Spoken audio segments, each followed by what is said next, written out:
Welcome to the Independent Characters, episode 236. This is Carl. This is Josh. Yeah, and we're going to be talking about Rare 40K Materials 2. This is our second installment of the Rare 40K Materials. Foray into the depths of the Black Library. Yeah. We got some, I think we got some really interesting things to discuss here. Yeah.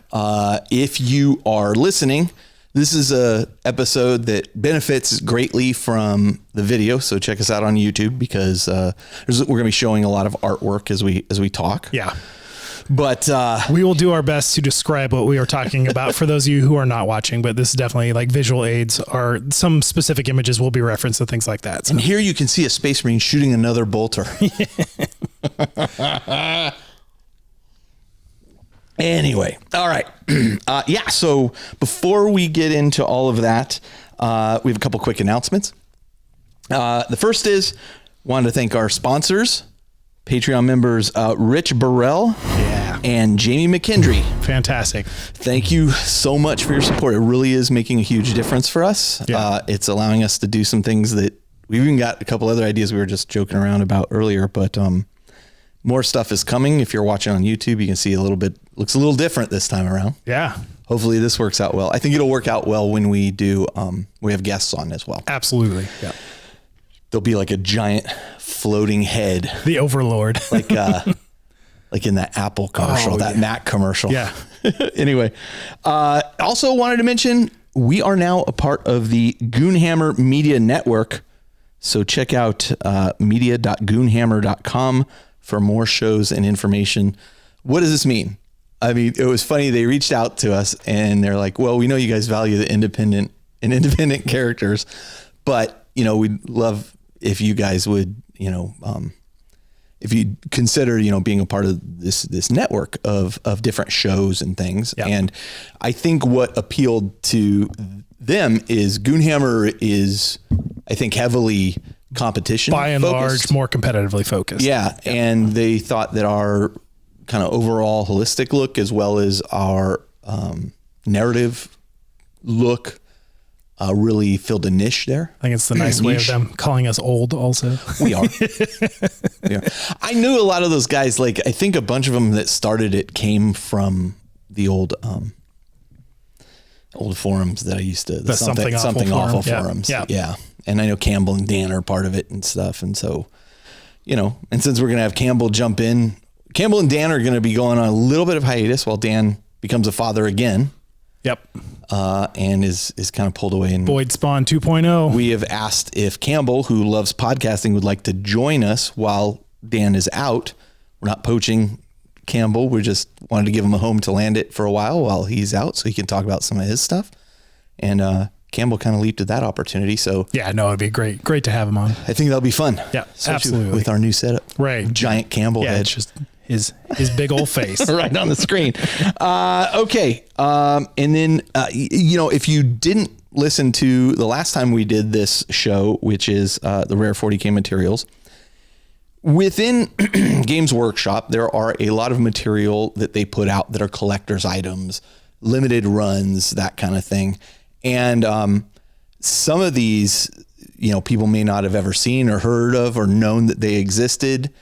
They were very small runs or for specific things. So we kind of bring a few of those to the forefront each episode, talk about where it sat and what it does and what it's all about and why it's something that's kind of cool. Why it's a who, cool, what, where, unique and why, thing. Exactly. And when. Yeah.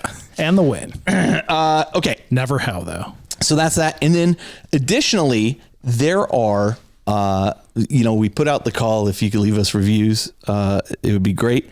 And a few people did leave us reviews. So I want to just read a couple of them because we saw a little bit of spike globally. Reviews.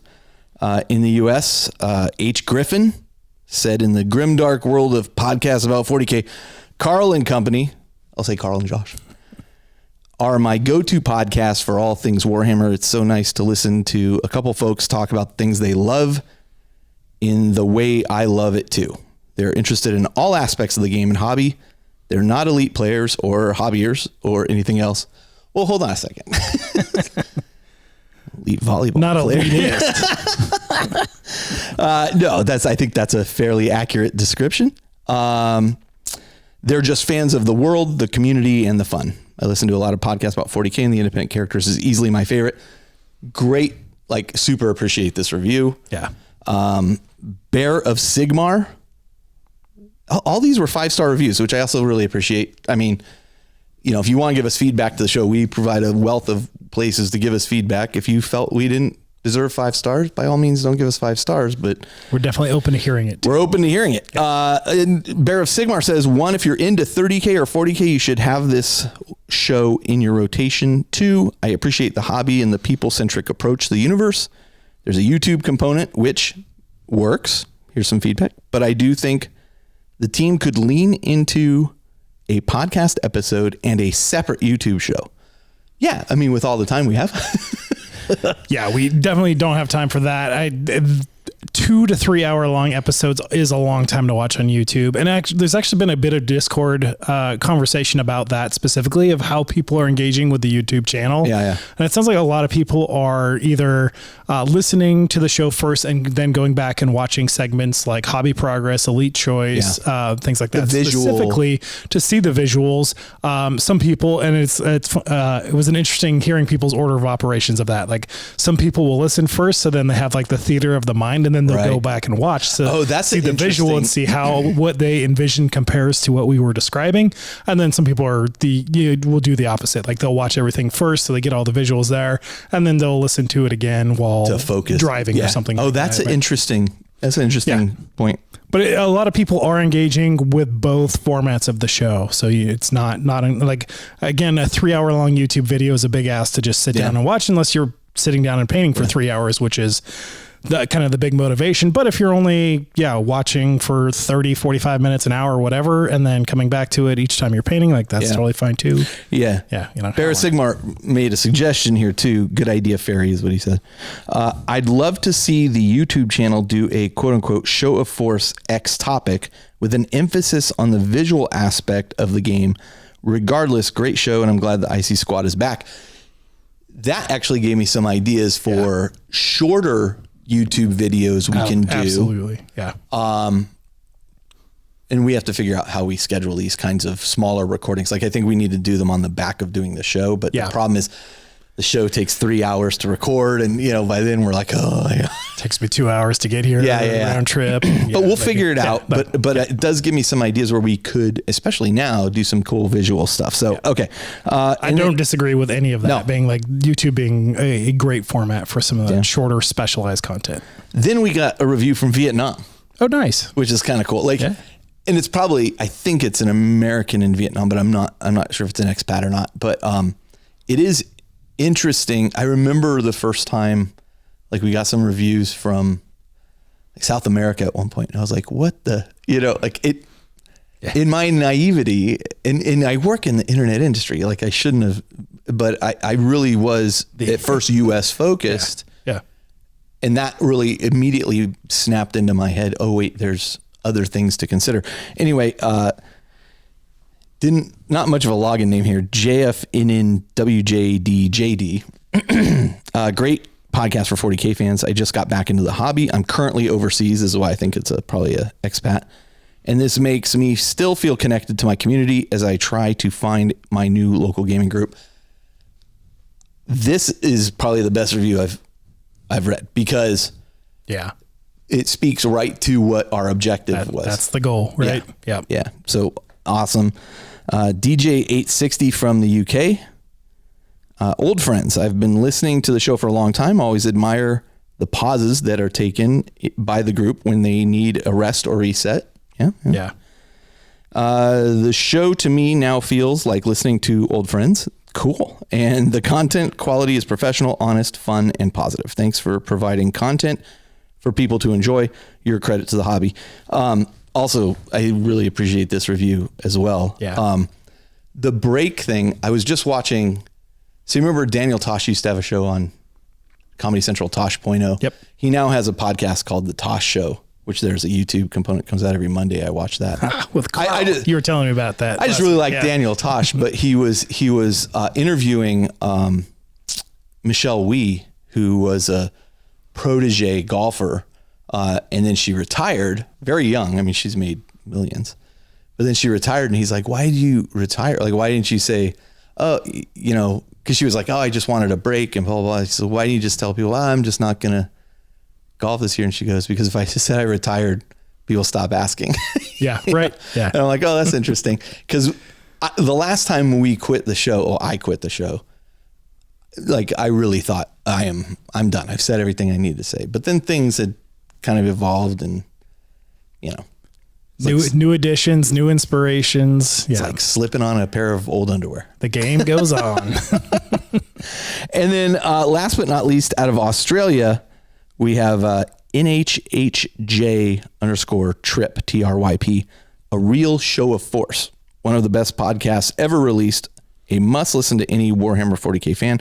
Carl, Josh, and all the independent character crew share lighthearted and positive and engaging episodes that help motivate and encourage any hobbyist. So it might have something to do with that. I was just in Australia, but I don't know. But either way, you know, one of the things about these all came, I think, from iTunes.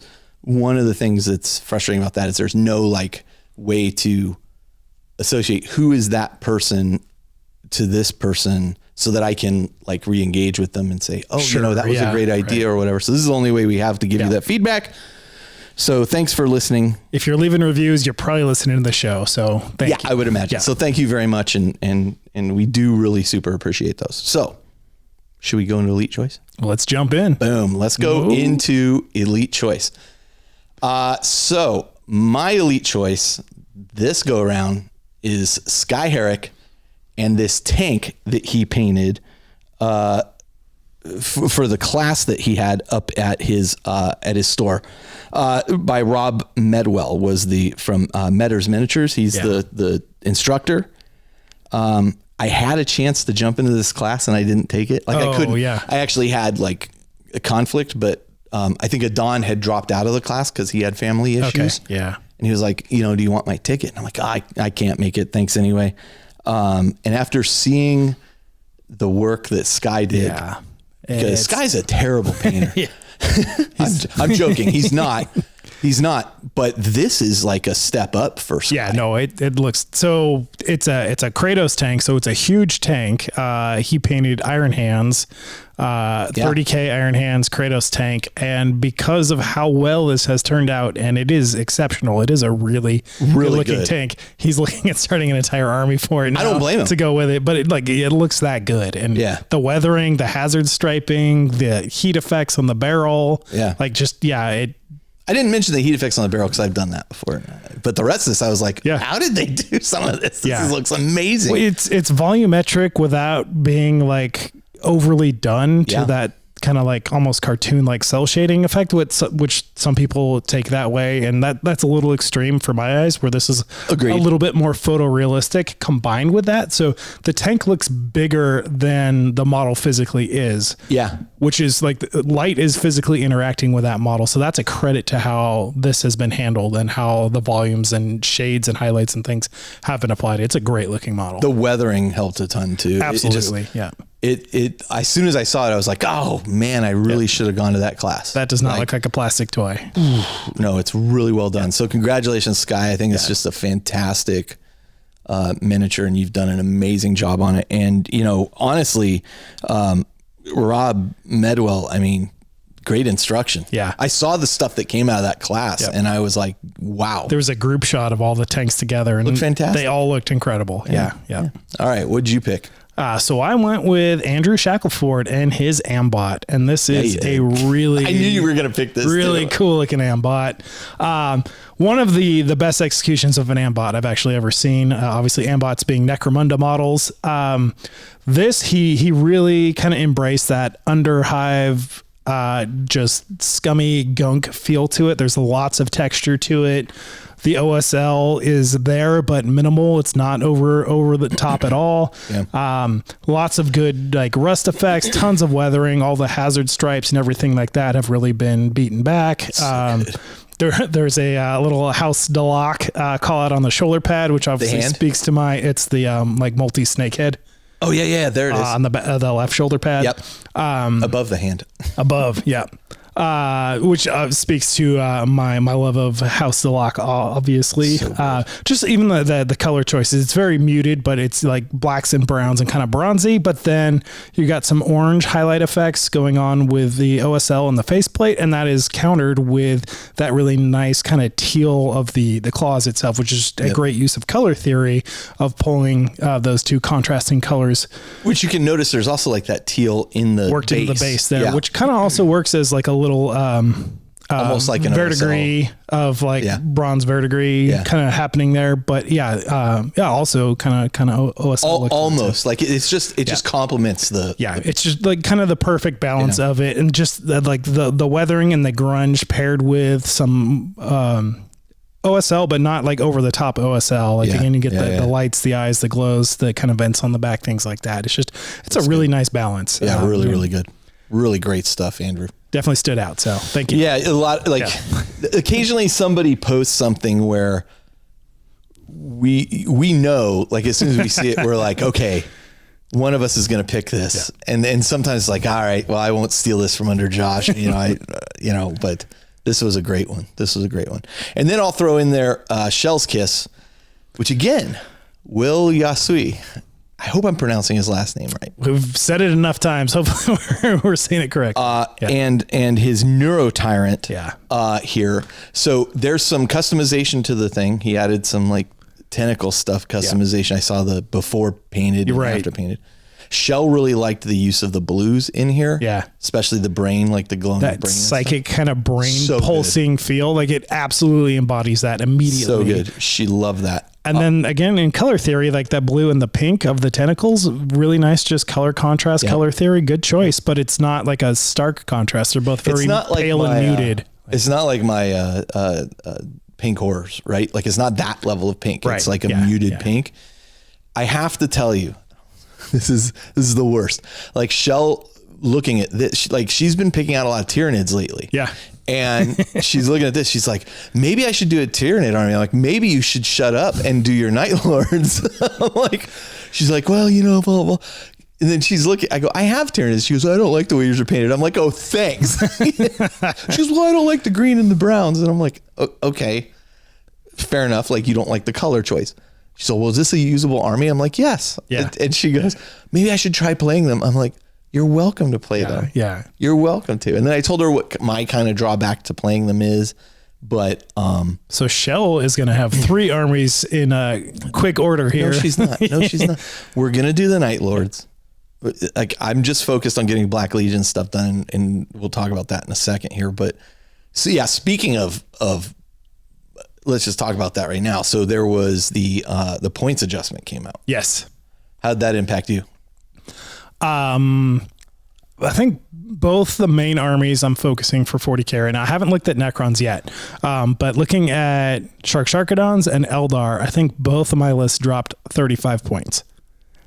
And it's almost impossible to do anything in 10th edition 40K with 35 points. You could buy like the stratagem things. Already have enhancements in the army. So now I would actually have to drop enhancements in order to potentially add a unit to fill in the gap. So I'm still glad it's happening. I'm glad they continue to focus and revisit and adjust things as needed.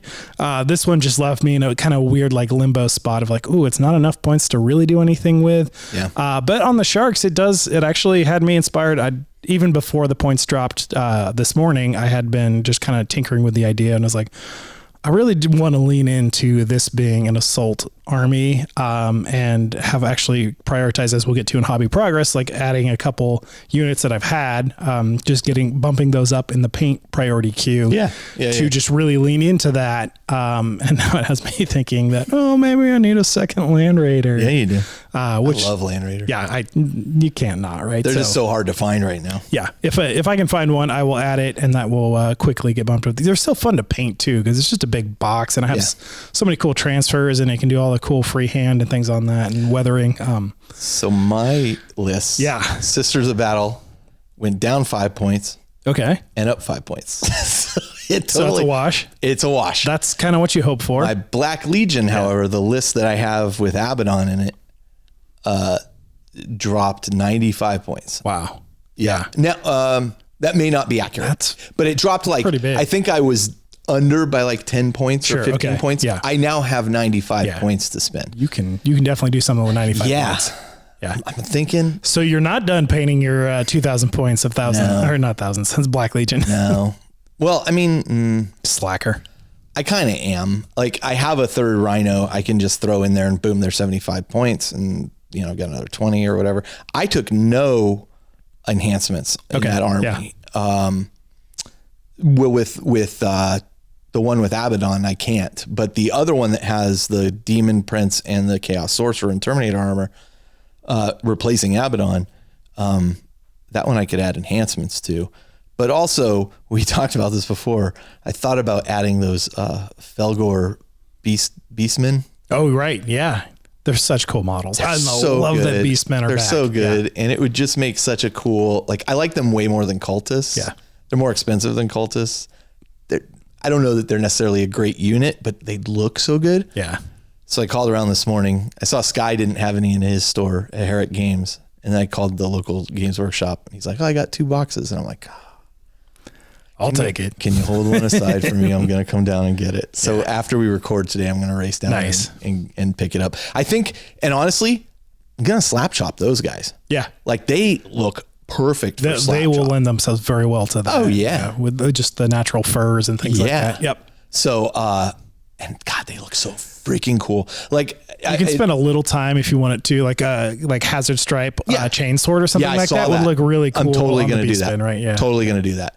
But I saw, I saw that they're eliminating them from Age of Sigmar, the Beastmen. Yes. And I started looking closely at those models at the Age of Sigmar stuff. And I was like, man, this sucks that they're getting rid of these. Like, these are just cool. I'm sure they're going to move them to. They are. They're moving to Old World specifically. Yeah. Or I should say, Old World.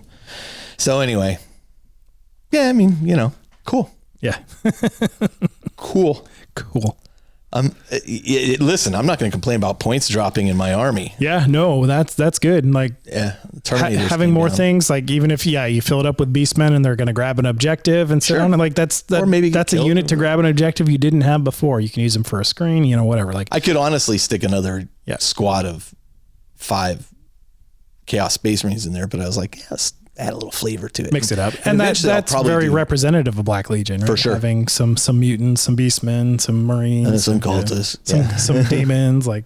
That's what I like about the army. The whole mix, right? Yeah.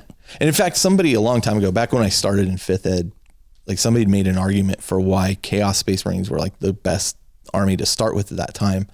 And he had said, it's because they have units that have armor, like Space Marines. They have units that don't have armor. They can have monstrous creatures. They can have vehicles. They kind of ran the gamut of the whole thing. Yeah. Yep. And it just made so that you got to understand how each of those things worked. And I thought, oh yeah, that's a really interesting. Absolutely. I've kind of held on to that philosophy ever since. Those deeper drops are probably more indicative of what's going to happen with the Codex too. I'm excited. I'm excited coming pretty soon. And nervous. Yeah. And nervous. And Shorzy comes out May 24th, season 3. So I'm super excited about that. Okay, moving on. Should we just jump right into hobby progress? I think we should. Yeah. Okay. So here's yours, Josh. Yeah. What have you been working on? So I've had a bit of hobby ADD here. Yeah. And multiple things. And the problem is, it's not that I don't know what to do. It's that all of these projects are kind of inspiring me for different reasons, different time frames. But I just want to get them all done and just don't have enough time right now. But what we're doing during our hobby hangout live stream, the last one we did, I really started working on my Eldar Combat Patrol because again, going up to Tacoma Open, I would like to be able to have my Eldar Combat Patrol fully painted, ready to go. And this is kind of towards the end of July. So I've got a little bit of time and it's roughly 5 units in that time. So I'll see if I can get it done. If I don't, I have Marines and Necron Combat Patrols ready to go already. So this is like a nice to have, but it's kind of the 3 combat patrols, it's the one that's exciting me the most right now. So I'm trying to get that going too. And then the next thing I was working on. Hold on. Yeah. So Tacoma Open, you just mentioned. Yes.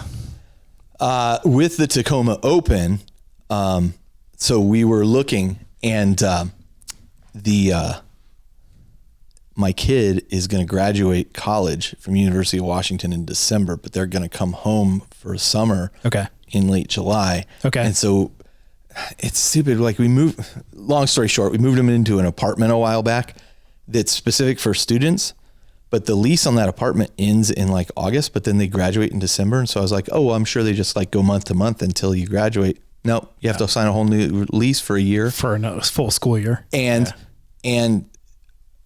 unless you can get somebody to come take the apartment, which they would also, you can pay them extra to find somebody to take the apartment. I'm like, there's no impetus for you to get somebody in the apartment. I was so annoyed. So I was like, we found a place that they can go month to month for 4 months.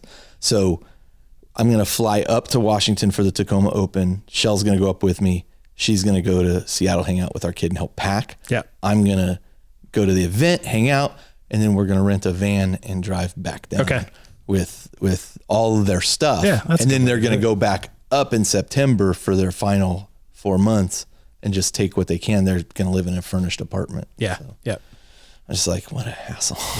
It's so ridiculous. It's so ridiculous. So anyway, definitely not set up for students. So you worked on the Eldar a bit. Yep. So I've got the Wind Rider jet bikes in progress here, and I'll just keep chipping away at this as I've got some time. Cool. Next up in the hobby ADD train was my Necromunda.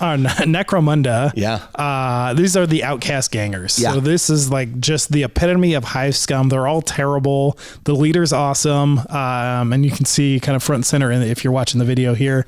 I've got the Victoria miniatures. This is the Adepticon exclusive. And you can see in the cohesiveness of the gang here. They're all ragtag. It works really well. So as soon as I saw that was going to be the event. Thank you for getting me a copy of that model. Absolutely. That is a great model.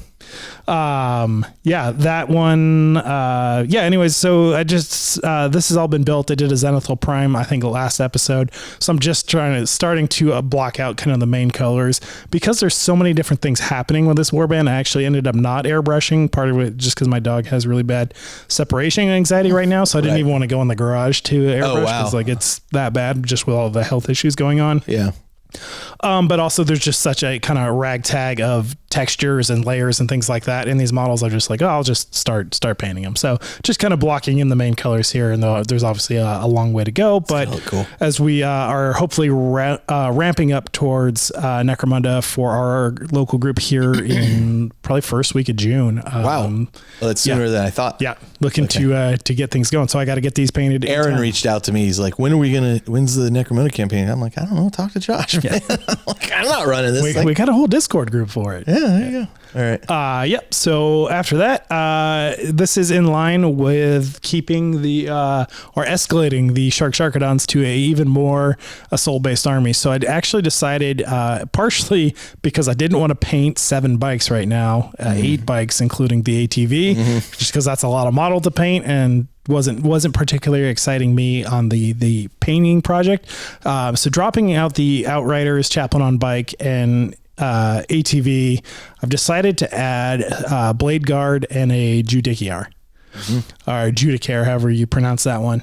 And this is a combination of I've got 3 of the plastics and then 3 that are more Sharkadon specific resin printed that I'm kind of mixing in. You can see there's a couple bits missing. So I've got some Mark V heads and shoulder pads and things that I'm adding to these, and plasma pistol and stuff like that. But just really wanted a kind of dedicated beat stick cornerstone assault unit, and this is going to go with my assault intercessors with jump packs. So just really leaning into the assault side of things like that. So Nice. Excited to get these guys painted up pretty quickly. All right.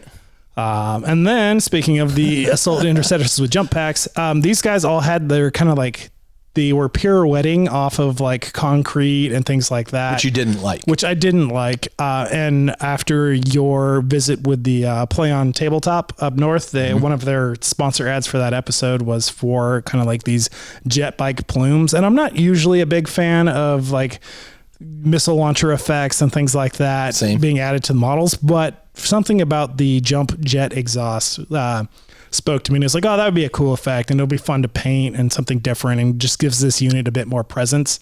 Yeah. You're definitely contributing to global warming with all that smoke you're putting out there. Oh, absolutely. We're polluting a whole galaxy here with Marines. But it's a really fun, just kind of assault based unit. These aren't glued or anything yet. I just was removing them from their pirouetting bases and adding them to the smoke. And I will change which of them are in some of the positions just to get better kind of logistics of how the models are interacting with the position of that, because there's a couple different like tilt options. I know she got some 3D printed heads in there too, the Corvus. Yeah, I've got some Mark 6 heads, a lot of Mark 5 shoulder pads, which are prints, or a couple of the old actually it was some of the Zangors. They have like curved blades that look a little bit more like nautical and things like that. So I've mixed those in with my assault intercessors and things like that. So doing a lot of kit bashing with it just to get more of that kind of ragtag feel. I think watching Dave Taylor in their latest stream that you and I were watching, I know you popped in there together. We were watching that. Like when he was showing all the Marines that he had painted, which was for his Tale of Four Warlords, and I was like, this is ridiculous. He has gone like way over, but like he did a lot of cool kit bashes on those things just to make them unique and make them his, and it just stands out so much. I like what you're doing here. And I started the non-Primaris version of this army 10 years ago, and that was like the main focus of this is a hobby first army. Right. Like I really want to play around with that kit bashing. I want to do a little bit of sculpting with green stuff. I love it. I want to paint it. I want to weather it. I want to have blood effects and and it's been a really fun army to go with that. So this is just kind of the continuation. Like in this army here, I've got some Reaver heads. I got Mark 5 heads. I got Mark 6 heads. I've got some unhelmeted heads, which it's just all fun, good mix of stuff, and should be a really fun unit to play with once it's going. Very cool. The one thing, so I'm using kind of like these void bases right now that look very much like similar to Necromunda bases. Yeah. That kind of underhive plate and grate thing. The smoke, I think, is going to cover most of that. So I'm just trying to decide if I want to base it the same or if I want to. May not be worth basing that. Yeah.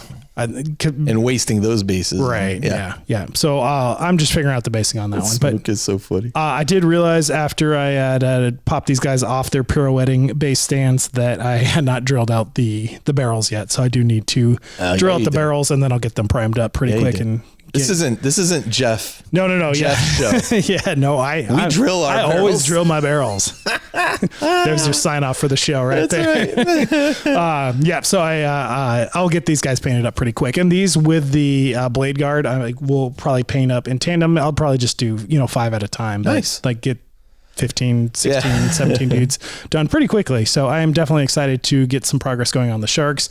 I obviously have a little bit of a time crunch with the Eldar if I want to get that done for Tacoma Open, and then obviously Necromunda kicking off in June, so a little time crunch there. So we'll just you're kind of packing your schedule.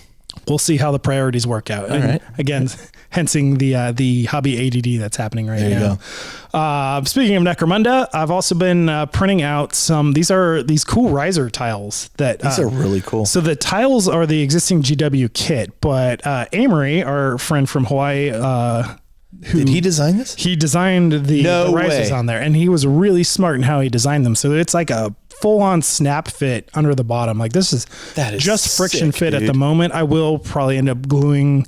So I'm going to do. I'm working on a second. So what it is you have the Necromunda tiles. Yeah, the floor GW plastic kit. Yeah. Right. Yeah. But under that, what you've printed is, and it looks like you've used the PLA printer for this. Yeah. There is like piping and everything that raises those tiles off the surface by an inch and a half. That's about 3 inches, actually. Is it really? Go to the next. Oh. No, I just kept you one picture. One in there. The second one showed the perspective a little bit better. But it raises the tile about 3 inches off the board. Because I knew I wanted to do this with, I'm working on a secondary Necromunda board, which is going to be 9 tiles, so 3x3. Yeah. And I want to have at least 3 tiles that are raised up, and then I can connect gantries and things like that on that upper level, just adding more verticality. How long did the print take? It's about 8 hours a section, and it's 4 pieces. So can you print all 4 at once, or I was having print fill issues trying to do more than one. It wasn't any issue with like the nozzle or anything. It was actually delaminating. whatever the outside piece. I was trying to do 2 at a time. So you're doing 32 hours per tile, basically. Yeah.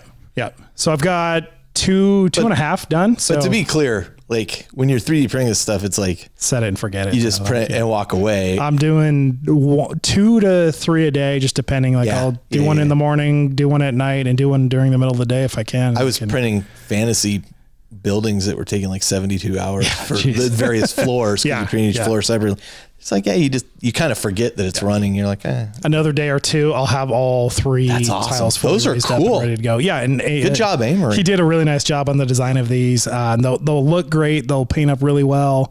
Obviously I haven't cleaned them up yet. So we got all the extra like spider webbing. So just hit it with a little lighter and that stuff just disappears. Looks great, dude. But it'll add some cool immediate verticality to the board. And I did, because I knew I was going to do this, I picked up a second set of like the stairs and elevators for Necromunda specifically, the Underhive stuff. So I'll have a lot more things that just add to that levels of Necromunda, which is really what very cool brings Necromunda to life. So that's me. Yeah, so myself, I finally finished up my Archlord Discordant.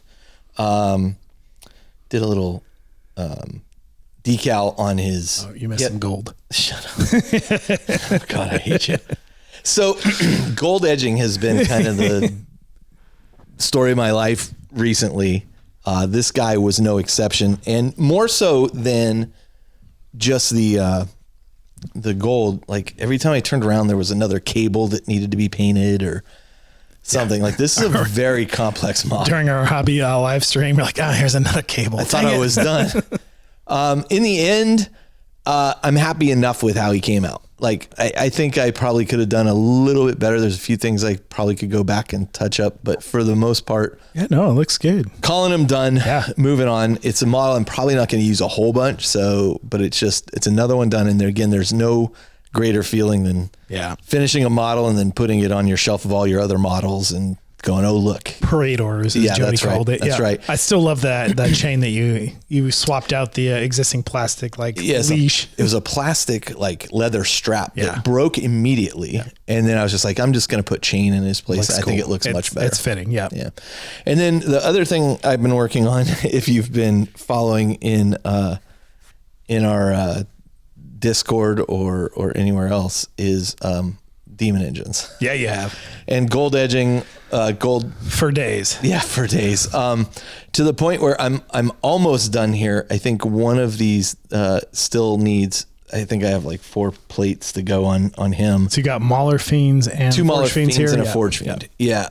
And I already have a Forge Fiend done. Yeah. So after the gold, it's going to be all the skin stuff and metallic that blends into the skin, which I love. Do you dislike the gold or the skin more? I hate painting these models. Yeah. Like, hate is a very strong word.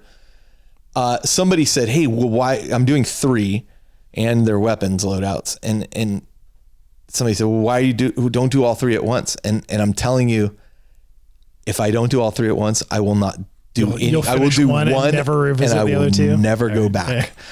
So I need to just push through, finish up the edging on one of them, the gold on one of them. I need then to do wash and a little bit of highlight on that gold, and then the skin work, and then some OSL stuff, and I'm just done. Once they're done, they're done. I'll never have to go back and do another one, hopefully. Yeah. Unless they come out with a new demon engine type. And there's that spider thing, but like its stats aren't very good. So anyway, that's what I've been working on, and it's been a chore. Like, it's been a struggle. I was making such great momentum through the whole army. I went off to Australia. I came back, like, okay, back to the gold, and like I would do it for an hour or 2, and then I'd just be like, okay, I can't do any more right now. I just can't. Sometimes like there's some parts of projects that they do feel like a chore. It's a grind. Yeah. And once you have these on the table, like, again, be awesome. This is probably not a variant of the army that you're going to play as much. So you're less excited about that in general, but like, it's going to be great. It's going to be fun. It's going to hit the table. It's going to get used, but getting it there. Sometimes it's just not. And then the other thing I've been working on, don't have any photos of though, is I've been working on, getting all the Sisters of Battle together. I still need 2 Seraphim Sisters with hand flamer. Okay. So I'm gonna have to buy a set of those. Did you finish your second Exorcist? And I have to finish a second Exorcist. Dude, you want to talk Sorry about, to bring that up. Yeah. I was just curious. I don't know why I have chosen. Jody came over and looked at the other one, probably broke one of the one of the cherubs off of it. I'm like, what are you doing to me? So that army is going to be a challenge. It's going to be a challenge, but man, it's going to be cool when it's done. Going to look so good. It's going to be so fun. Yep. And it'll be so different from anything else you have too. Yeah, for sure. I think they're a really fun army. Yeah.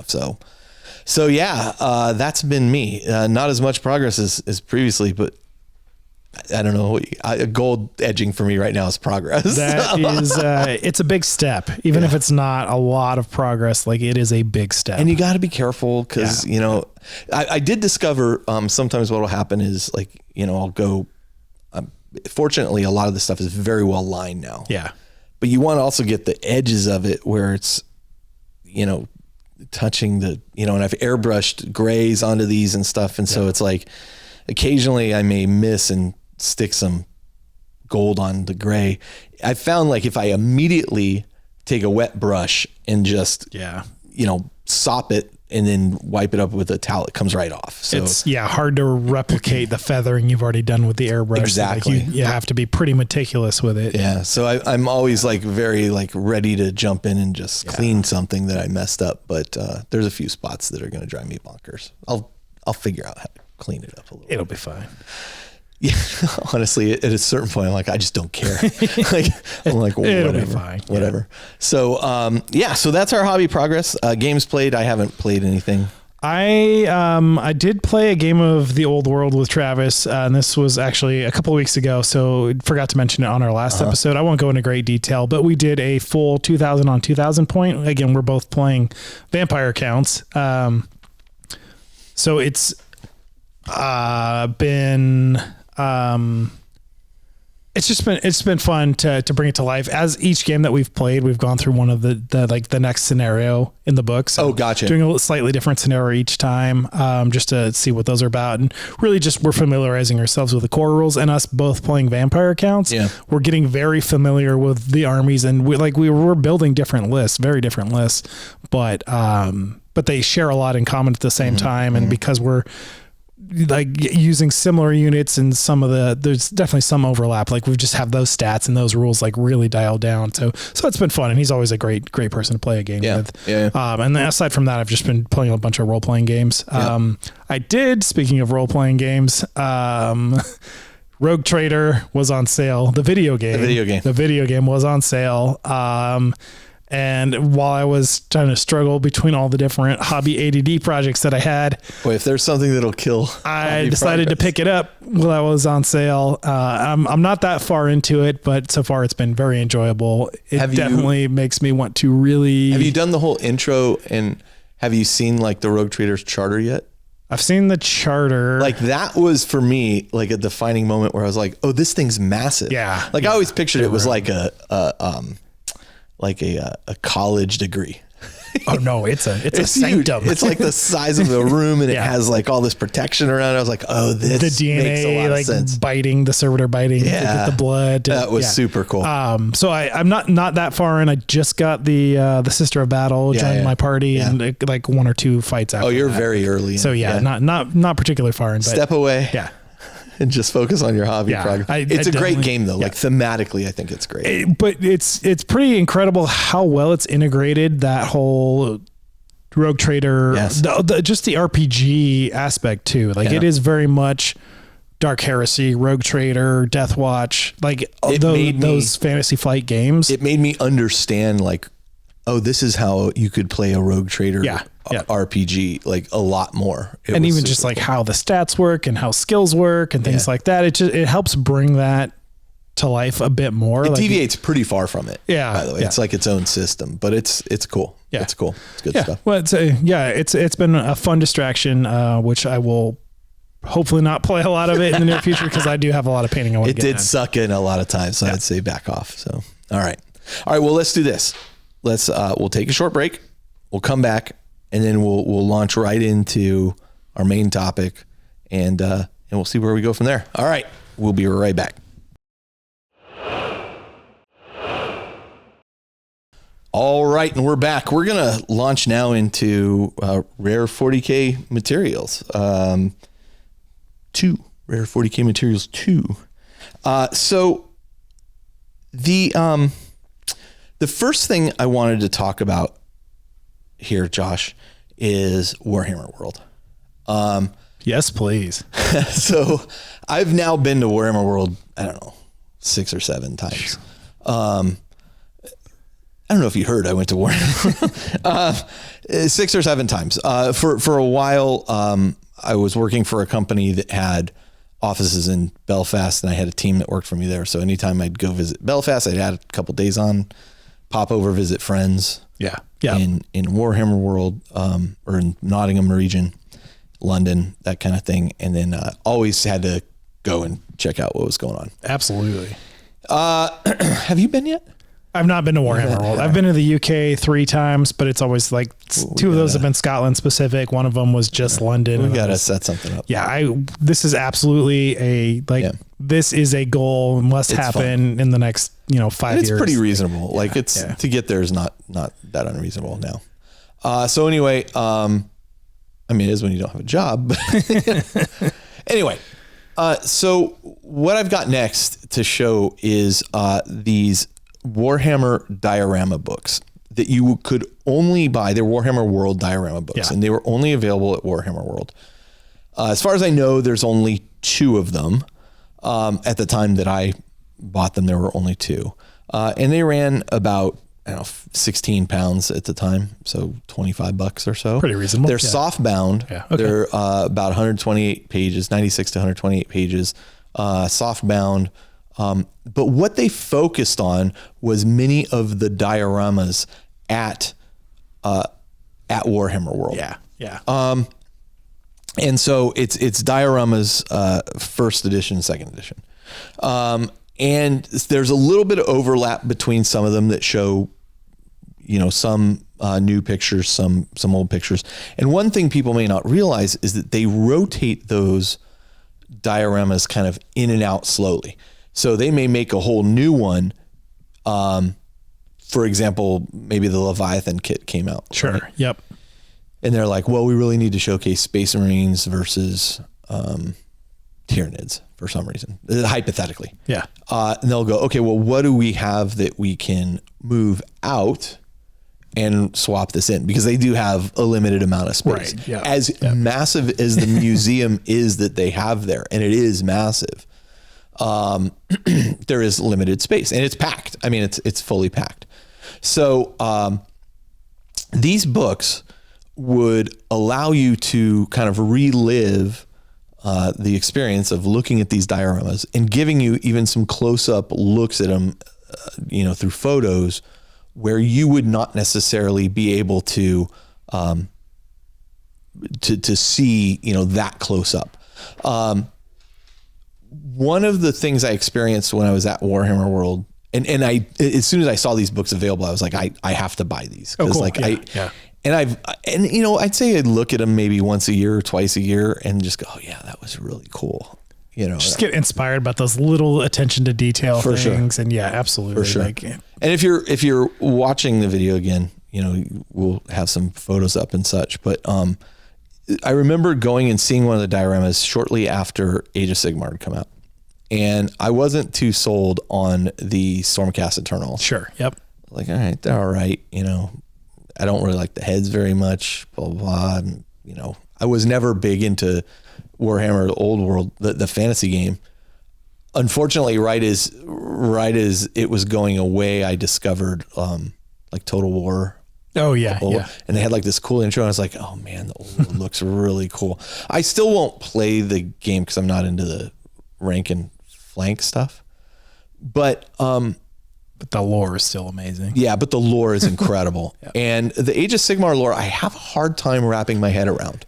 It's definitely harder to approach with how nebulous and the different realms and spheres and John French just released a new book, an Age of Sigmar book, and I'm gonna next time he and I chat, I'm gonna spend some time talking to him about walk me through some of this, because like I've read it and I still just don't. It just seems kind of esoteric, ethereal to me a little bit. Yeah.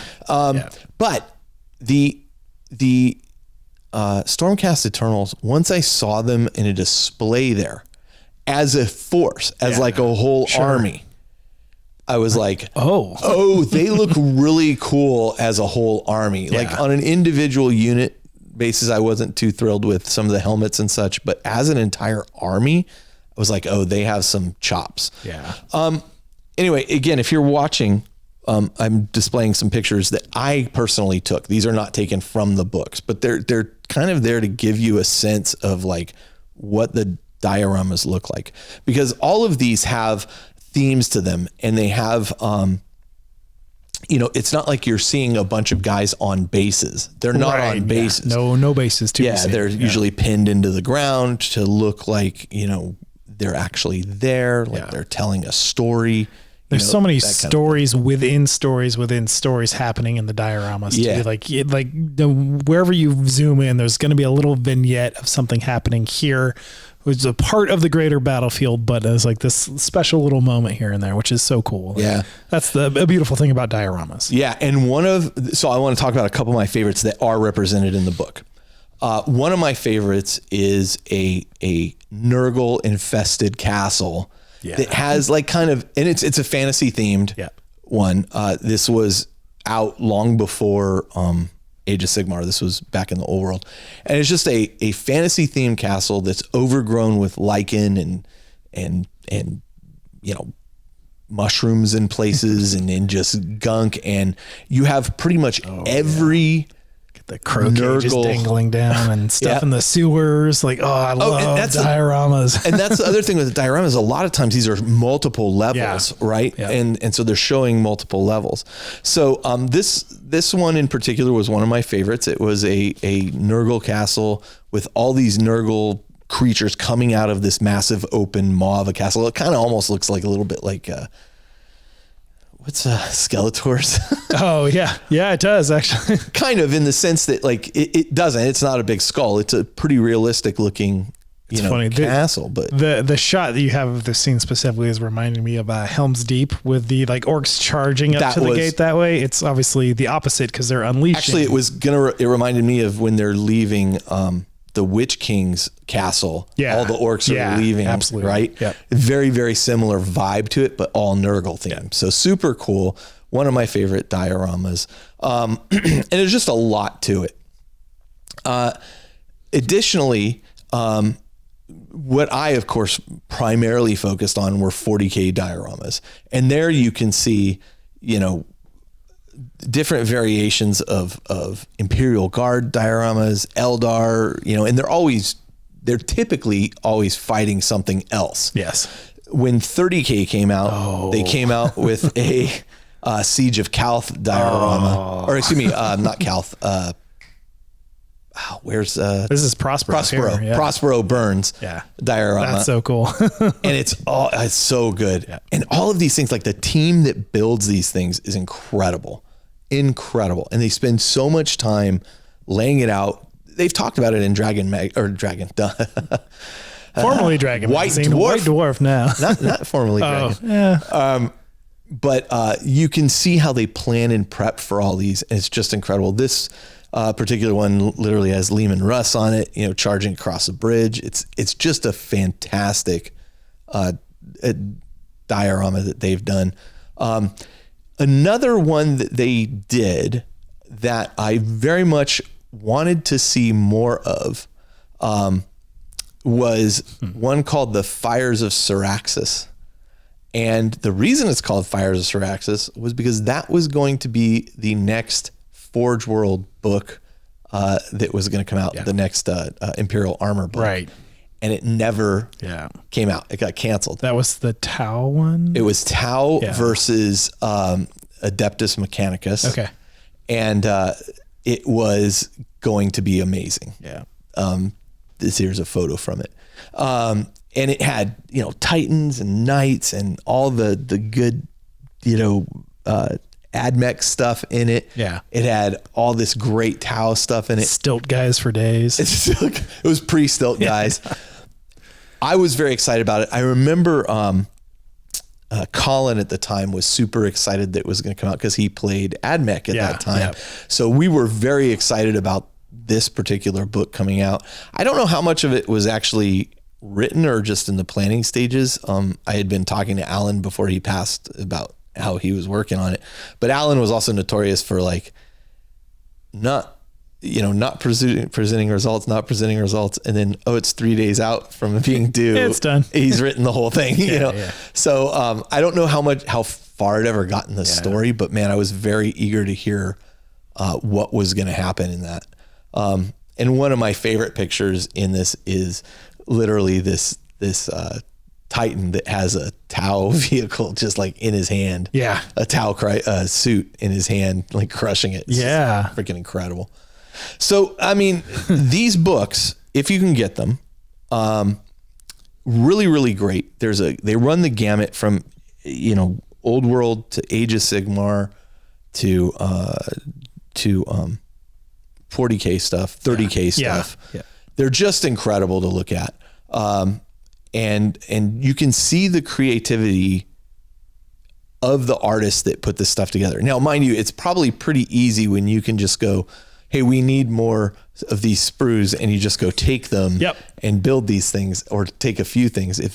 If by the way, any of those people are listening and you happen to have 4 extra arms for Seraphim with hand flamers, let me know. Another great one they have is these dark Eldar that are coming through a gate, coming through their webway portal. Yeah, and they've actually cut the vehicle in half so that it's like looks like it's coming through this gate. Is that actually like a lighting effect on the? It looks like a clear resin or something. It's a clear resin plastic effect that they use, and so you get to see also like just the amount of cleverness and what they went through to build some of this stuff. Yeah. One of the most famous displays there is this review of the Imperial Guard as they're kind of rolling out, and there's just like, you see so many tanks. The epitome of parade orders right there. Yeah, absolutely. Yeah. The other thing they do typically in these is they'll provide a backdrop behind them to give them depth. So in that parade ground one, you can see that there is like this massive city. Yep. You got the behind. I believe this is supposed to be Cadia, actually. Okay. But there's like this whole city behind it. Doesn't look like that anymore. No. But this also led me to, I've been looking up and researching printing on poster board. Yeah. Like some designs. So as we take pictures of games we're playing, we can just toss those up behind the game. I've looked into it a bit. It's pricey, but yeah, it's not cheap. So, but anyway, worth it. Yeah. Yeah. Well, especially when you see this kind of stuff, it really makes it worth it. And then of course there's a tremendous amount. Look, the centerpiece display within Warhammer World is the Ultramarines versus effectively, Khorne worshipping chaos. Yeah. You do have some Titans in there. You have Knights in there. You have Gray Knights in there. A flame effect coming out of the Inferno cannon on the Warhound is pretty sweet. And this is the centerpiece display at Warhammer World. When you look at it, you're looking at it from 3 different levels actually, and staircase kind of goes up and around it so that you can look at all the different pieces and all the different height.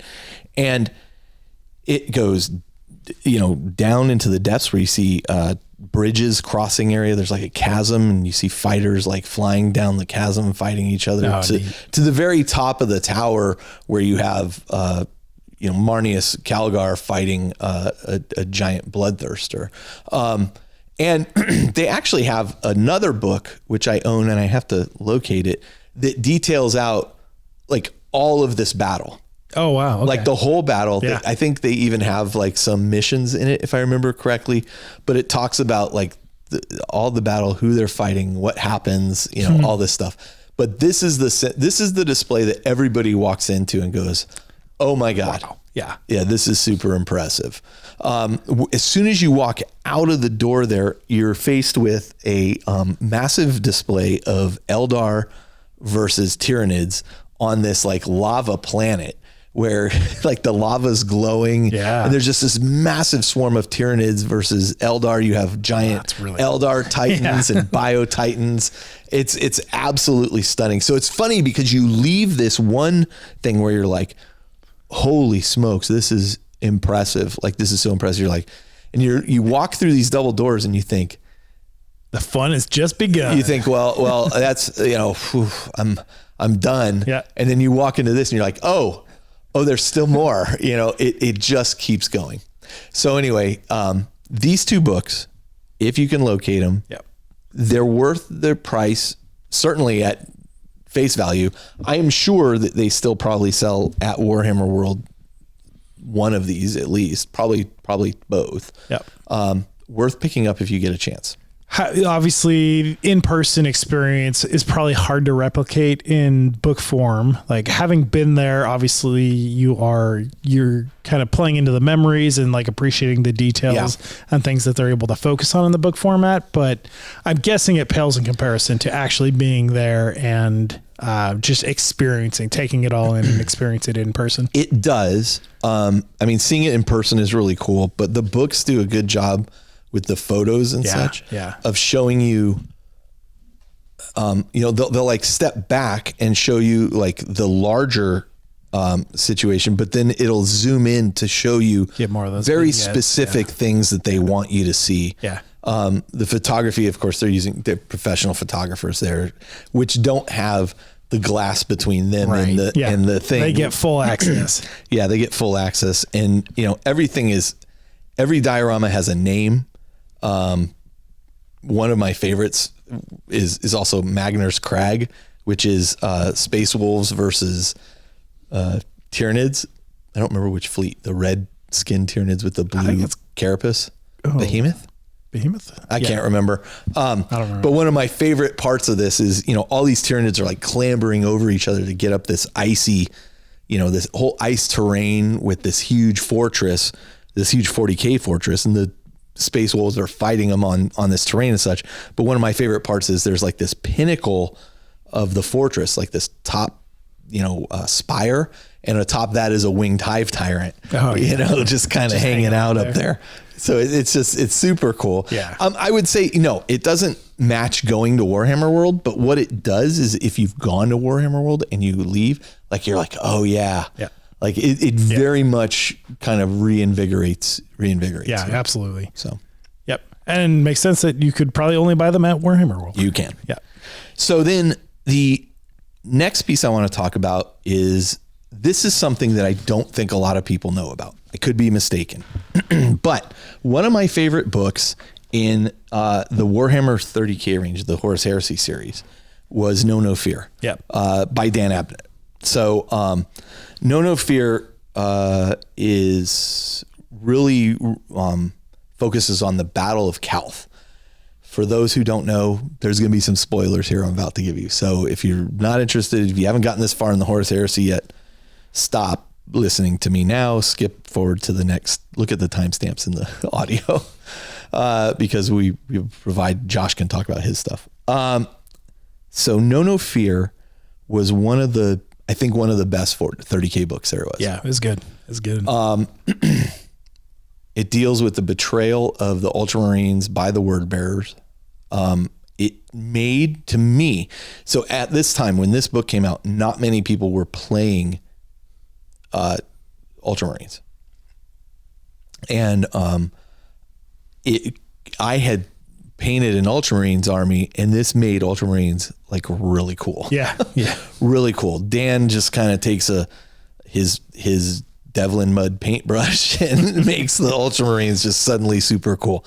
They have like this whole method of performing war. Like they track from the moment the war starts, and they start a time counter. And they have all these discussions about, how they make plans, but then how they execute on the plans. They call them the theoretical and then the practical. The practicals. And and you learn in this book, why some of the Ultramarines have red helmets and what that means. First it starts out as a mark of censure. Right. Sergeant Thiel has he's in trouble. Beginning of the book. Yeah. He's in the beginning of the book. He's in trouble. The dunce's cap. Right. and he's gonna be censured for daring to contemplate what Space Marine versus Space Marine battle would look like, because at the time, like, they didn't realize Istvan had happened, right? And Thiel was like, well, we're trained to fight the toughest things in the galaxy. What's the toughest thing in the galaxy? We are. How do we fight them? How do we fight ourselves? Yeah. Right. And that was like, what? You're insane. You don't talk about this. You're in trouble. And ultimately, like, towards the end of the book, guess what? Yeah. Towards the end of the book, one of the captains is like, well, I guess we should have listened to you, you know? And so the red helmet that he's forced to wear as a mark of censure becomes kind of this sergeant helmet. You're a forward thinking individual that, you know, that is a sergeant. So very cool stuff. Yeah. The battle is just grim. Yeah. So grim and just brutal. And like at one point, like super heavy tanks, you know, the battle in orbit happens and super heavy tanks are falling out of orbit. The void docks are just getting destroyed and crashing into the super heavies are raining down on the armies below and crashing into the ground. And, you know, it's absolutely destruction on a massive scale. It's fantastic. Yeah. One of the things that happens in this book, though, towards the end of it, is the flagship of the Ultramarines is engaged with the flagship of the Word Bearers, and the flagship of the Word Bearers is trying to leave. Cor Farron has been mortally wounded by Gilliman himself. Like, Gilliman tears one of his hearts out. Oh, wow. And he thinks he's dead. That's right. Yeah. He thinks he's dead, but he's not. No. Like, his chaos sorceries are like barely sustaining him. And they basically take him and flee to the flagship of the Word Bearers. They may have even been on the flagship of the Word Bearers at this point. No, they flee to the flagship of the Word Bearers. He had almost killed Gilliman at that point. And so Gilliman says, you know, hey, I can't remember who the commander of the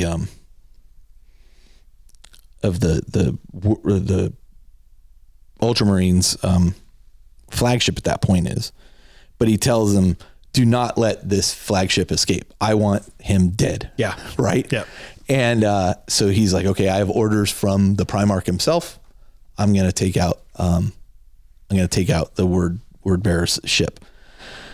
And so this whole section, and it's kind of reprinted at the beginning of this book. This book is called The Horus Heresy, Macragge's Honor. It is printed in large black format, hardcover. It went along with the Horus Heresy black books that were coming out at the time. One of the frustrating things about it was that the naming convention on the spine did not match the naming convention on the spines of the other book. One thing they are the most inconsistent about in their books. It was very frustrating. Spine and graphic design layout. But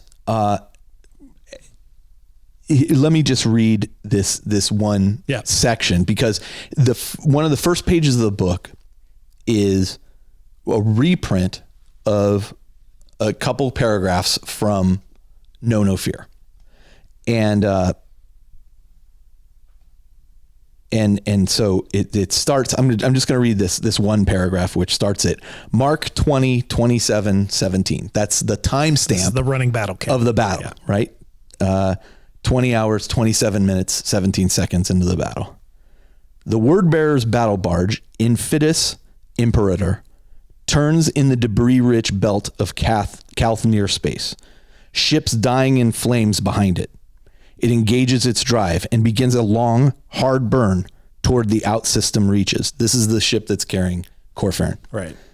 As it accelerates away, raising yield to maximum, the Macragge's Honor, which is the flagship of the Ultramarines, turns in pursuit, its main drives lighting with an equally furious vigor. It is the beginning of one of the most infamous naval duels in Imperial history.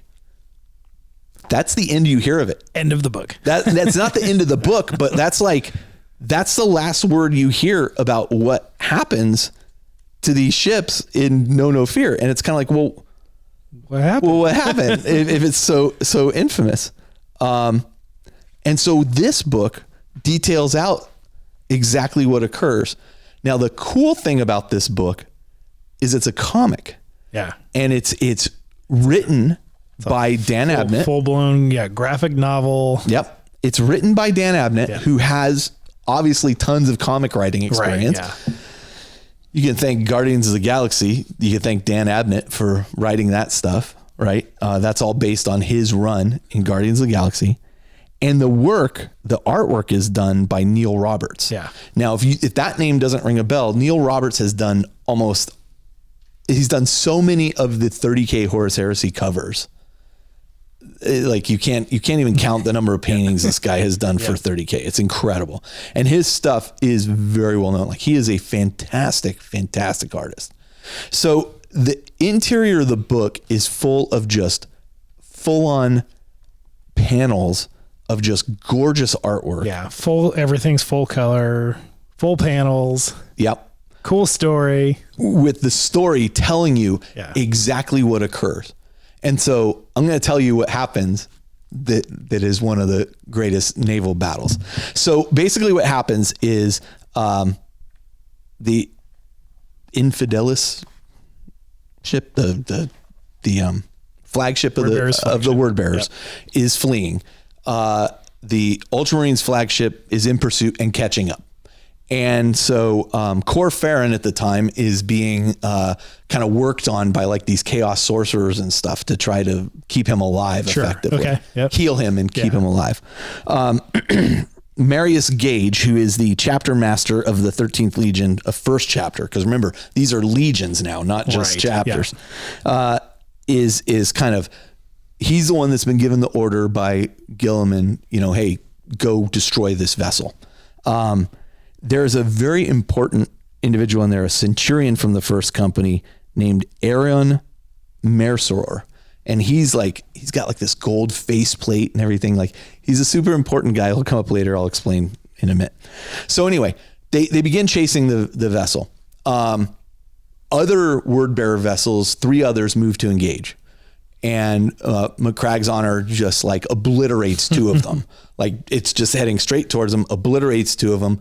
The third one takes some damage. They end up destroying that one too, but they do take damage in the process of engaging with these other 3 ships. Yeah. To the point where Cor Farron is like starting to, recuperate a bit. And he says, turn around and destroy McCragg's Honor. Its shields are down, like it's damaged. Yeah. Turn around, stop fleeing, go back and destroy that vessel. I want it dead.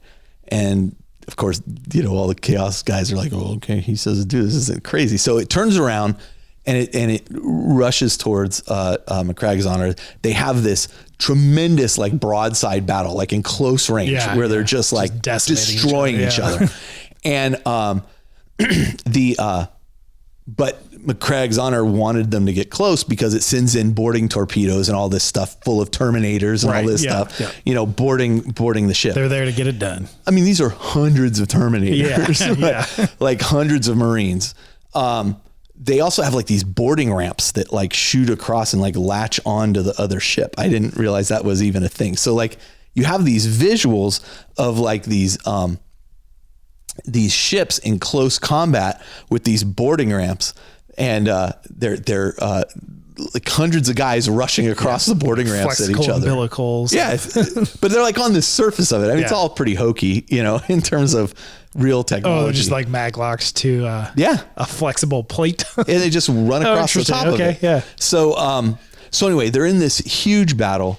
All the Ultramarines, tons of them come across and are engaging.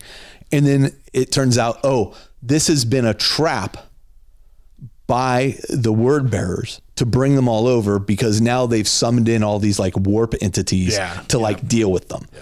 And so you have one of my classic word bearers. One of my favorite plates is like this massive demon gets like summoned. What is that? Yeah, and you know, the Ultramarines are just demons ? Yeah, like, yeah, you think? So the Ultramarines are fighting on board this, but at the same time, once that occurs, Corferin is like, pull away from the Ultramarines vessel, destroy the bridges, like just rip the bridges away. So they rip clear of them and, you know, again, begin kind of moving off in the opposite direction. Meanwhile, like the Ultramarines have sent the majority of their force into the word bearer ship. And now they're getting slaughtered by all these demons. And so at one point they're like, you know, hey, how many of our own are still aboard the ship? And the command is, we have no signals from any of them. It appears they've all been wiped out aboard the word bearer's vessel. So still, Marnius Gage is like, we have to destroy this vessel, you know, continue to pursue it. Corferin is like, we're going to flee into the warp.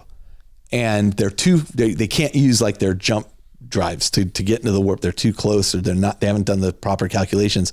Well, Corferin has one of those daggers that, like all person and everything, that can rip a hole in reality. Just do a little slice. And he casts this thing and he rips a hole in reality, and the ship, like this massive rip. Yeah. And the ship goes into the warp directly. And Marnius Gage is like, follow them into the warp. And they're like, oh, we don't even know how we'll get out. He goes, look, the Primarch has given me an order to destroy that ship. We're going to destroy that ship. Yeah. So they follow them into the warp. Get those Gellerfields up. They put up the Gellerfields. They follow them into the warp. And the thing is, once they're in the warp, like they haven't done any calculation. They have no clue of where they are. They just know we have to maintain visual on the word bearer ship. Yeah. If we lose, he even says, if we lose sight of that ship, we'll be lost forever. We can't lose sight of the ship. Yeah. So the Corferin sees that they followed them. The ship ends up, pulling through like these strange like anomalies and all this stuff, and they end up losing the Ultramarines.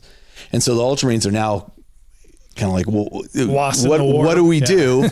We're lost in the warp. And Corferin's like, now that we've broken contact with them, turn around. He goes and destroy that vessel, like, so, because they can navigate through the warp. So they turn around, they start just beating the hell out of the Ultramarines vessel. Yep. And like they're taking all this damage. All these people are dying. It's just brutal. And this is the coolest part. So they're like, well, we can't see where they are. We can try to like fire this spread of weapons everywhere to try to hit them. And he goes, well, it sounds like you're thinking like Ultramarine. He goes, there's nothing else we can do. We might as well fire these weapons everywhere and hopefully we hit something.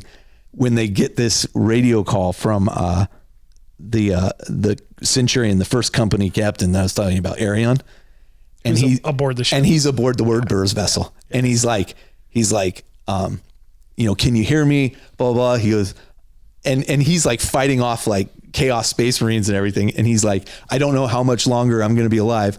Fixate on my signal and fire on this and fire on me. Yeah. And so that's what they do. They fire like every weapon at Corferin's vessel and it just obliterates it. He's coming in what he thinks is like the kill, and they fire all these weapons. Of course, they have like that whole like, what? This is not possible. Right. Yeah. And then, and the captain like dies right then, like before they even, like as he's firing, it's like the Death Star blowing up and they're about to hit the button. And he uses his blade to escape the ship and goes to some Farron's the worst planet with a handful of Chaos Marines and a few others.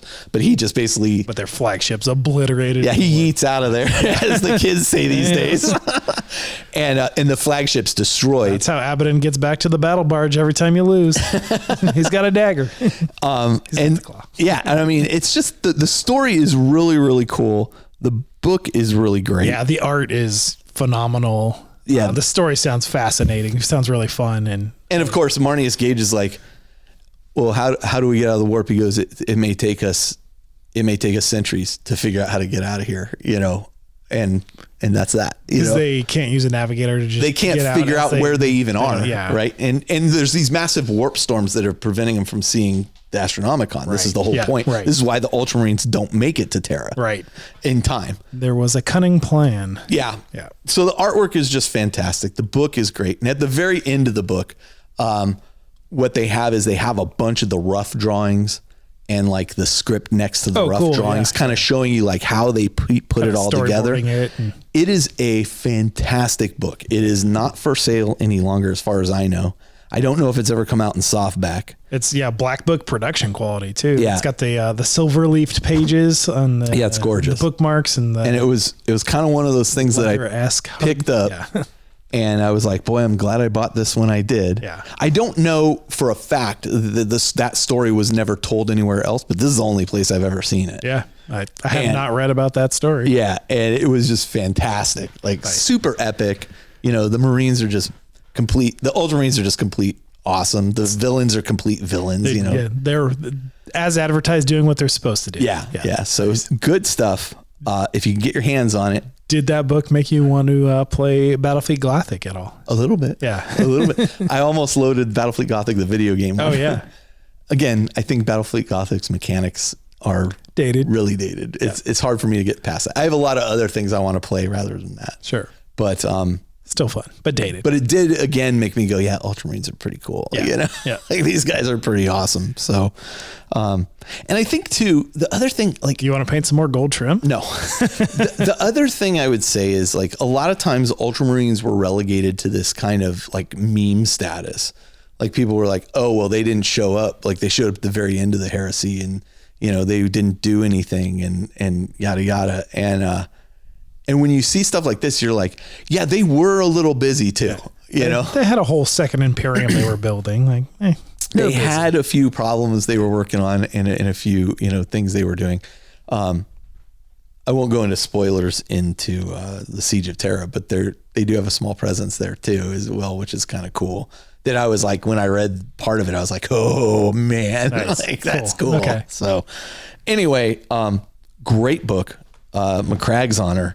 I think it's one of the cool collector's items that I bought that I'm like, I'm glad I have this. Yeah. Like, I'm glad I have this book. It's a cool piece. Yeah. And I don't know if it's available anywhere digitally or if was ever a softcover version of it, or I'm sure it'll get reprinted at some point in some fashion. Sure. Yeah. But, right now it remains kind of a unique collector's piece. Nice.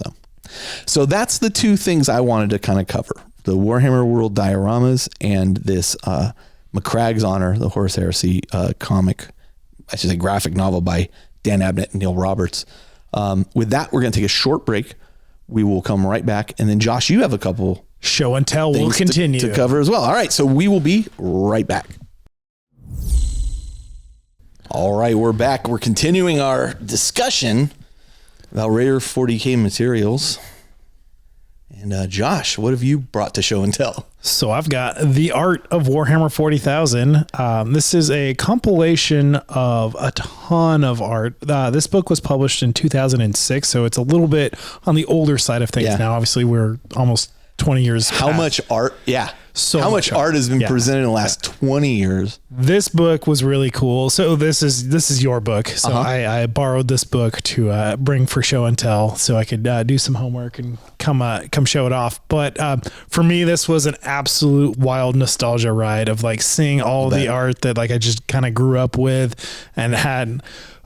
Just really brought 40K to life to me. And this book, more than anything, there's a couple quotes. There's an intro by John Blanche, which I had intended to read, but I forgot the book at home. Yeah. But I'll basically one of the cool things about 40K and the success of 40K is how much art there is for 40K specifically, for the game, for the books. This is what John was talking about in his intro. Part of it, and this is kind of just my synopsis of everything on top of that. But this, so this is specifically an art book. So again, if you're listening and not watching, most of these things are gonna I'm gonna be referring to specific kind of art pieces. But we'll talk about the pieces. We will absolutely. So an interesting point was if this was in 2006. So I'd just like to point out, like when I first got into 40K, I would read voraciously almost everything I could about 40K. A couple of things I didn't read initially were Gaunt's Ghost, because I was like, I'm not interested in reading about Army guys. You know, I was in the Army and I wanted to read about Space Marines, and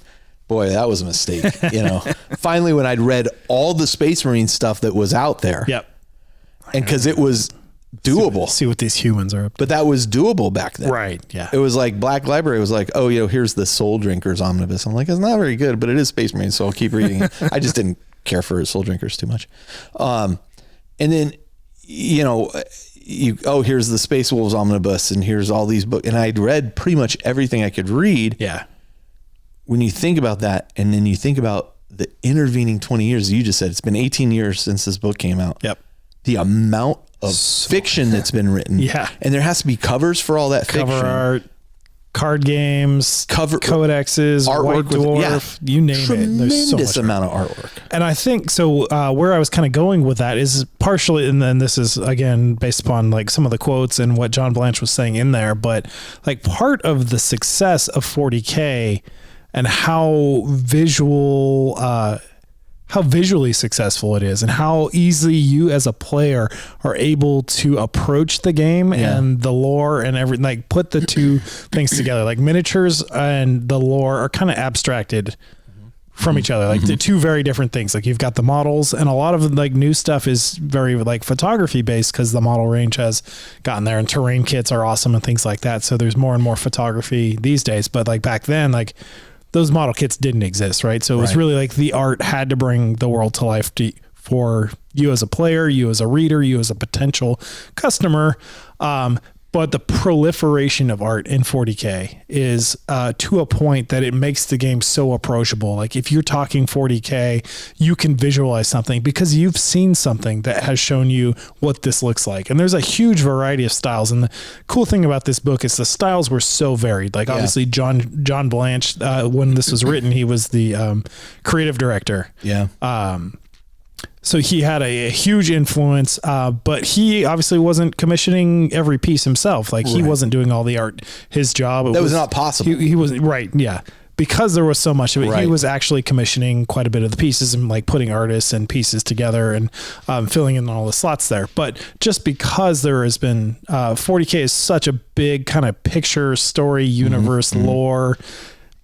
There's been such a proliferation of art to match that. I think that's a really interesting point. And it sometimes we were just talking about Rogue Trader, the video game earlier. Like there were some visuals even in that third person isometric view that I saw that I was like, oh yeah, I didn't realize the scale of this thing. Sure. Yeah. When I played Space Marine, the video game, there's a point where you're walking around this area where Titan is. Right. Yep. And you see like these massive doors and you're like, oh yeah, of course those doors are massive. Right. Yeah. And you can read descriptions of this stuff, but the artwork of the hobby really brings it home. When you can visually like get those scales and design cues and how Baroque everything is, like it's described and like you can envision that. But when you just see it, like this book for me, my summary of this book is a picture is worth 1,000 words put to proof, right? Like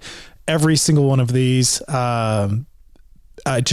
artworks, images, it's so evocative of what's going on. So 40K. So what you have is some of your favorites here. Yeah. Yeah. So and this is, the book is organized in such a way that it starts, it goes kind of, I don't know, faction by faction. Okay. So we start with Space Marines, and inside Space Marines, it actually took me back immediately to like mid to late 90s when box art was box art. It wasn't a picture of the model. It wasn't photographs. It was all illustration.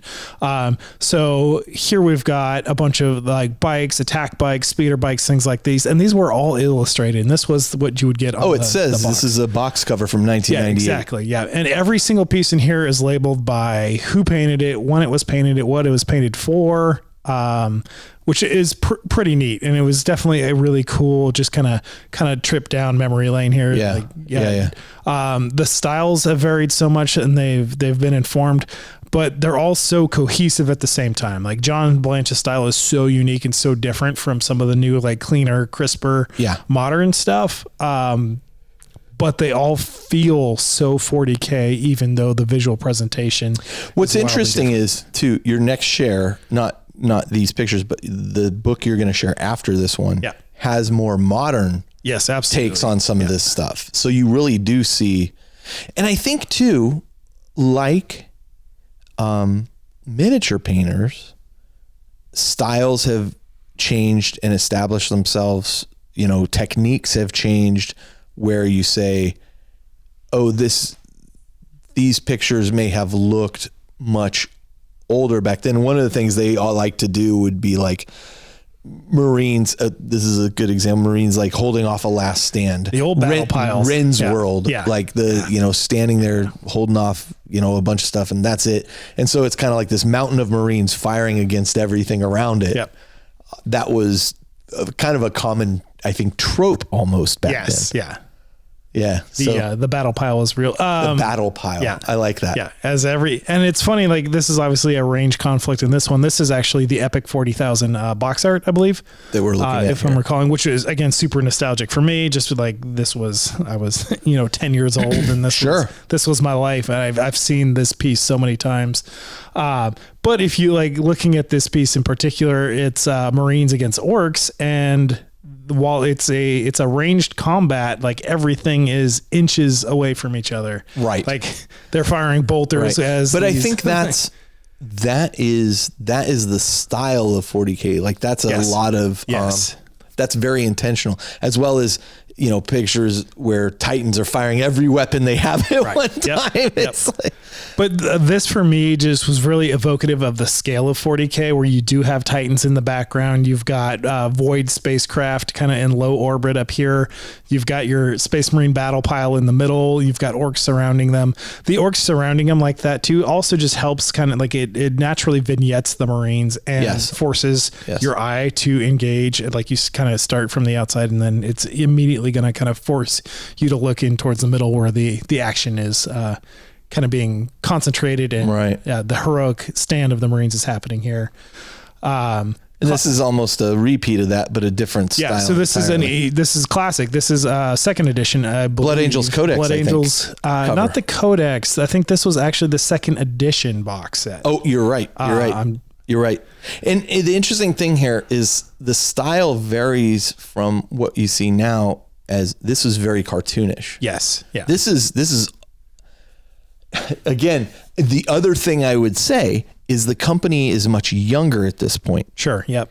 The amount of money spent on art is probably a lot less than what is spent now on art. Yeah. Simply because the budget doesn't exist for it. Until John Blanche, basically, he was getting commissioned regularly enough to the point where he's like, okay, like I can make this work. And then he pitched it like, hey, would you guys be interested in like just bringing me in full time? Yeah. And they were like, yes, they were on board with that. But for a while, like the only in-house artist was John Blanche. And now there's a whole studio of artists. Sure. Plus everybody they're commissioning on top of that. Yeah. So the art has exponentially expanded in just the quantity that is being produced and where it's going. And can you imagine like, having a deadline of like, we need a picture of some Ultramarines fighting Eldar. Okay. Yep. And by the way, we need it by 3 weeks from now or whatever the deadline is. Like, I mean, something quick and short. Man. And obviously, how much gold trim do I have to pay? It's like, yeah. Which, I mean, they like a lot of these, they'll have a kind of a classic focal point, and then everything gets a little bit like the detail bleeds out as you get further from that kind of main focal point. But yeah, just some still really cool, again, super classic, super nostalgic for me. What's interesting too is that you probably see units in some of this early artwork that didn't even exist at the time. And in fact, that was like the only rendition of something. Like somebody just thought, that'll look cool. In this particular piece we're looking at, there's a Warhound Titan way in the background that looks very much like the, what was that company that was making Titans before? Armorcast. It looks very much like an Armorcast Titan. I don't know that Armorcast Titans existed at this point. They may have. At this point, that's actually a good question. Yeah, they may have. But my point is sometimes some of these things were created in this picture. Yep. and somebody looked in the background and goes, well, what's that? Like, let's make that thing. Those Warhound Titans with the like spike backs, when Epic and Space Marine, I think 2nd edition came out with Titans, and Epic 40,000, like those were the Titans. The Warhounds looked exactly like that. So maybe they were out at the this art point. that happened. I know Epic came out after 2nd edition here, so it was a bit later, but yeah. Almost all the art in this book is incredible. There are a few exceptions, which I only called out one because I think, this being 2006, like this was an early adoption. This is an image. It's Blood Angels. It's this huge battle pile.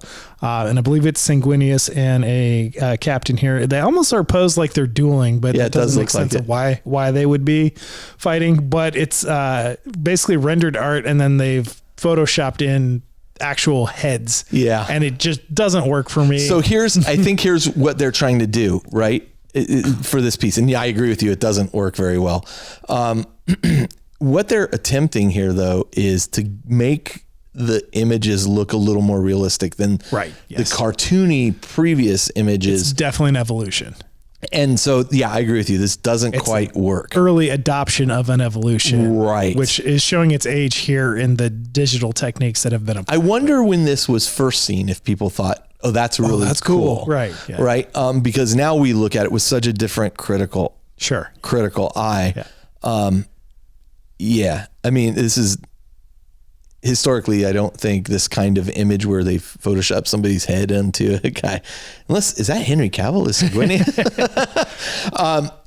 have been like 12. I know. I don't think that anybody looks back at this piece and goes, wow, that's an iconic 40K image. Which is interesting because so many of the illustrations, especially ones that are even older than this, like for me are so iconic and they're so 40K to me. Yes, without a doubt. Yeah. And these, so here we have a couple of, these are actually some Codex covers. I think that's Dark Angel's cover on the far right here. And this Space Wolves on the far left. Yep. But it's interesting re-looking at this and noticing things that I hadn't noticed. Like I've seen this art so many times. Well, the other thing they would do is reuse that art a lot. They would. Because it's expensive. Yep. And a company, when it's, for example, for the independent characters, if we were like, you know what we'd really like is a new logo designed by a professional logo. It costs how much? I'm sorry. Well, we're going to use that logo on everything. Yeah. Pay for it once, use it everywhere. Yeah. And so obviously, and what they would do a lot of times is not use the whole image, but use portions of the image as this is the cover of here. They'll use half of a horizontal image as a book cover, a rule book cover, something like that. So it was, and for me, there was actually a lot of instances where I had only seen the book covers and had not seen the full image. So it was really cool to see the full page spread of the complete work. Yeah, you know what's interesting? They probably knew they were going to do that, and so I'll bet a lot of times when they would commission a piece, I'm guessing, they would say, "We want a piece this size that depicts." Space wolves fighting orcs. And we want to have, give me like at least like 6 or 7 space wolves in there fighting, hordes of orcs, blah, blah, blah. And then they know like we can take this piece, we can weight take it this in such a way that we can vertically crop and get a cover out of this in addition to the full horizontal story here. Right. Absolutely. Yeah. For me, it was really cool just kind of revisiting some of these pieces, like the one on the left here. Which is the space wolf fighting the orcs. Space wolf fighting orcs, and noticing that his helmet's been discarded on the ground and he's got a bullet hole in his helmet. So he's discarded the helmet after getting shot in the head. That's what always happens in every book. And then you look up at him and he's got this kind of bleeding mark forehead. Of where like the bullet penetrated, but didn't like kill him. Obviously didn't go into his brain. But the indentation, the impact of that, like caused that. And something like it's probably been 15 years since I've seen this piece, and just like looking at that and then seeing that, like noticing that detail as you were going through the maybe book. I had noticed it before, but it's just been time and distance, right? Like just immediately seeing that and be like, oh, that's really cool. I think the other tells a cool story. Important thing about looking at historical photos that are represented in this book is you can see the seeds of where things are now. Yeah. And this, I've said this before, but this really became evident to me when we did the show force for the Eldar. Yeah. Now the Eldari. Yeah. And just the lore there in particular was so phenomenally done it hasn't really changed. Right. Like it's nailed it on the first take. What they came up with at the beginning is exactly what it is now. And it's a really realized race for 40K. It's not just slapdashed in there. Like, it is really thought out. Yeah. And so, I mean, even back then they were talking about the paths that each Eldar would walk to decide what they wanted to do in life. And like, I had never heard about that until I read kind of the Eldar Black Library series. And I'm like, oh, and then to see it, it's been there forever. Right. Like, really brought home for me that this is well thought out. Yeah. Even, and people tend to like to say, oh, the tower just kind of slapped in here. They are, but a lot of thought was given to how to integrate what that race is like. What makes them different. Yes. Why they're here. Probably one of the most iconic pieces in this book that you have here is the death of Sanguinius. Yeah. And the Emperor facing off against Horus on the the vengeful spirit. Yep. Now, the interesting thing as I look at this picture, now having read freshly read The Siege of Terra and the final book of that, is how you look at this and you're like, yes, this is probably a artist's depiction of the events that transpired as they were told from somebody who was not there. And very much like Renaissance paintings are like, here's the Last Supper. It's like, well, here's how I envisioned the Last Supper. Here's the audio history, the oral history of an event now that's being interpreted. Here you've slapped, Sanguinius is at the feet of Horus here. For me, it was actually evocative of like an actual remembrancer, right? It's like somebody has been told this story and now they have created a work of art from it or something like that. Yeah. Pretty neat. And then the other thing was how much this still does embody like that super iconic diorama that Mike McVeigh ended up painting, which by the way is at Warhammer World. I'm sure it is. Yeah.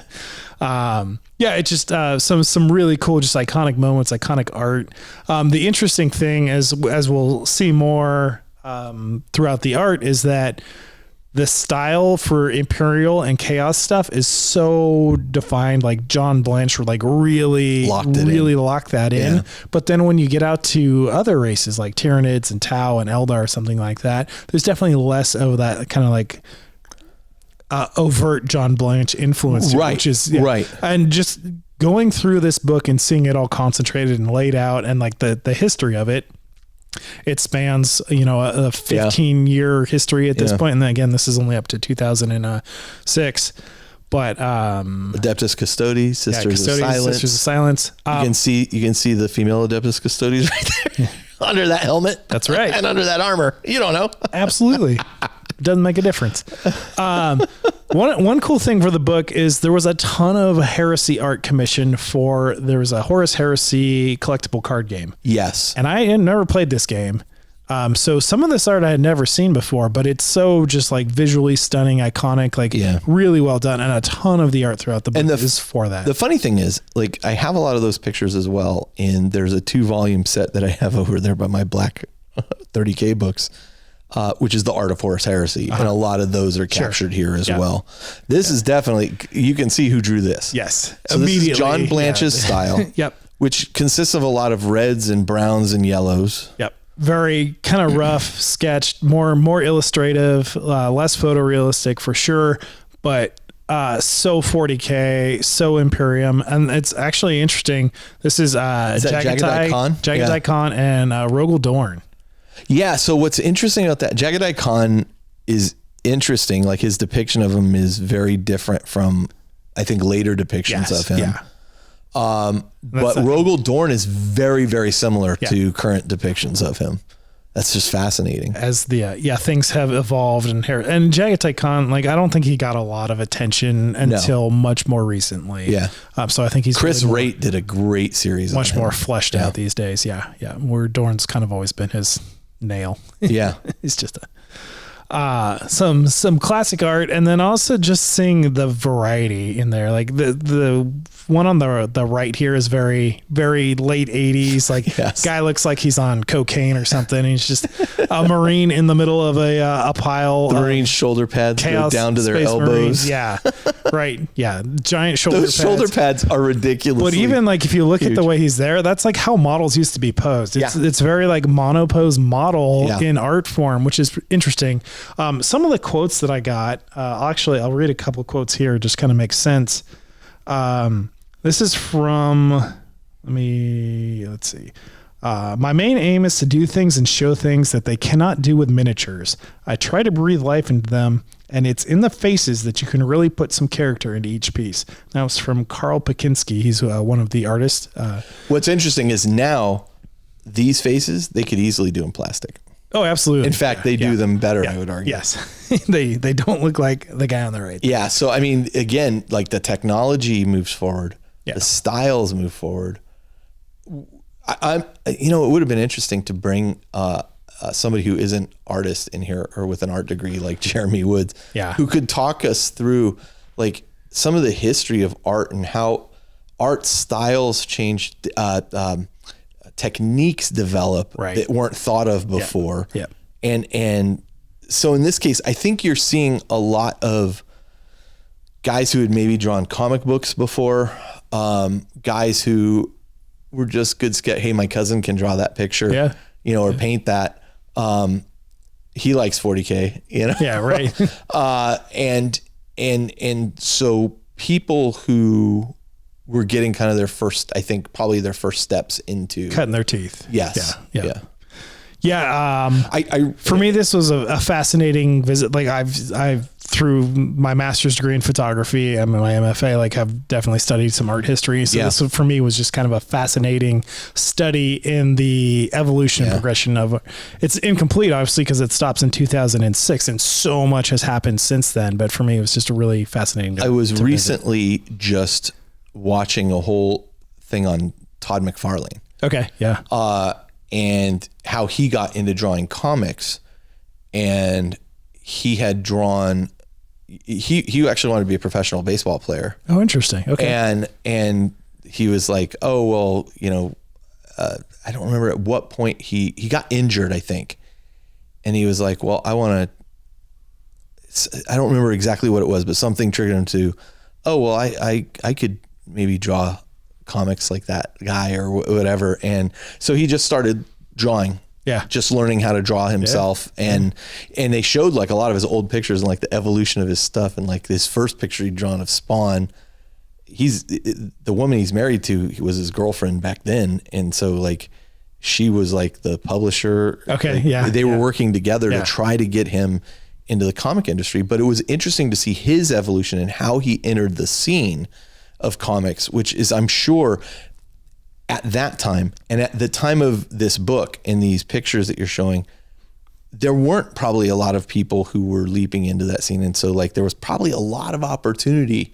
Now, if you were to try to get into this, it's probably a lot more difficult. You're probably showing your stuff on a lot more saturation. On what's the website that has all the artwork on it? The internet has made stuff. Yeah, I mean, the world is so much smaller now. So if you're like digital artist, for example, your competition is hugely high. The world. Yeah. So this is the piece you're showing now is very famous because it's the cover of the Inquisitor rule book. Yeah. So this is three different pieces here, but the Inquisitor rule book is front and center there. And so which iconic. Is a great picture. Yeah. I love that picture. Cover of the Inquisitor rule book. Super iconic.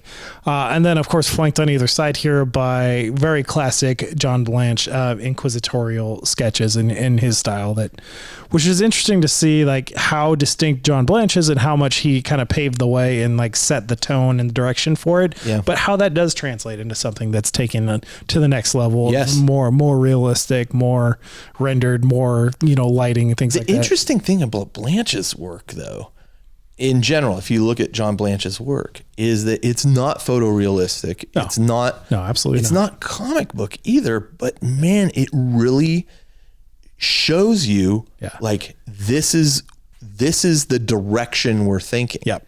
Here you have the radical inquisitor versus a what's the theologically aligned I'm drawing a blank at this point, but the non-radical inquisitor, and you can see in the design, like, look, this guy has clearly fallen a little further, leans into some of the things, and this guy doesn't. But it's interesting that John Blanche is able to convey those kinds of things through effectively sketches that are just highly detailed sketches. They're, simpler. They're less complex, but they have so much character and personality, and they're telling so much story. They're telling more with less. You ever seen like the storyboards of stuff like Star Wars? Like I have the art books for all that's the exactly what it is. Yeah, it's like love. it's basically saying, like, here's what I'm envisioning in my head. Right. Yep. You can get that from these, and you get a feel from them, which is really interesting. And those feelings have just dictated so much of what 40K has become.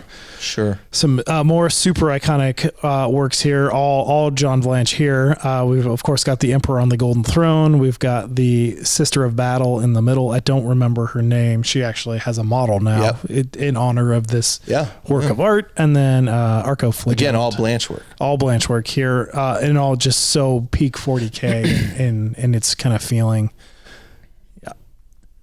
Then of course, going into, this is 2004-ish, I believe. I don't have the mark on there, but this was the Epic Armageddon cover, was just the right side of this image. So the whole left side of this, again, I had not seen, which is obviously the less detailed half of it, as we have another Warlord Titan that looks like it's actually in the process of dying, kind of blurred in the background there. But it's very much speaking to what we were saying earlier about, like, let's commission a piece and let the one half of that be able to be a vertical book cover crop. Battlefleet Gothic. The cover of this the box. Was the cover. And immediately evokes memories of playing Battlefleet Gothic. And again, this is a John Blanche piece here. And I think the important thing to convey here in these kinds of things is the scale of this. Yes. Right. It's one thing to say, oh yeah, the ships are 2 kilometers long and, thousands of people live aboard them and they have cathedrals on top. And you're like, okay, but until you see somebody's larger vision of it, like, for me, it's hard to conceive of. And so that is kind of part about what I was saying initially, is that all the art here that has fueled our vision, plus, and obviously in combination with books that we've read, Black Library works, 40K is kind of so approachable from a lore standpoint visually, because there's so many things to support and back that up and help inform you of what this is supposed to look like. You have this vision, you have this description. Here's and then in your head, you can kind of marry the two together. Right. And it's just a very clear. Yeah. I agree with you. Which is pretty cool. And I think it was part of what makes it one of the more successful intellectual properties, is the fact that they have put so much of that visual component behind it. Yeah. You can see also, like, even in this, which takes place in space, you can see the influences of like 2000 AD and like Judge Dredd and that kind of stuff. Absolutely. Yeah. One of the cool things in the book is they do call out they call out what it is and what it isn't. 40K. Again, this is kind of early in John Blanche's intro. It's like, it's not Star Wars. It's not like Dune. It's one of the best quotes that I didn't write down because I was going to read part of it, but basically 40K it's celebrating the demise of excess. Which I think summed it up pretty well. Like, everything was great. Everything was at its now it's peak. all falling apart. Now it's all falling apart. We can't maintain it. We're at war everywhere, every front. Not only art, but there's also just a bunch of really cool iconography that is so 40K and speaks to that. So in this book, they also are showing some of the icons. Of course, we've got the marks of chaos, the Eldar runes, all the imperial, even just the imperial numberings. Like having that style has just, it's so iconically no pun intended, 40K, because it's like any decal sheet you look at for any of these factions, like you are going to see these. So yeah, what's interesting here is like they haven't changed much. They have not changed. Yeah. No. So like I would say Nurgle's logo has changed a bit, but it still contains the 3 dots, which is more of the 3 skulls, which is kind of below the Slaanesh symbol there on the upper right. Yeah.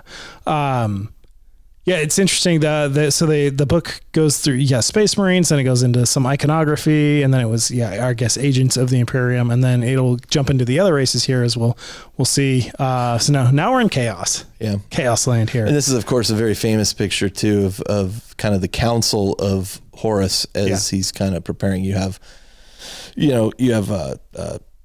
Armin there. You have the Red Angel.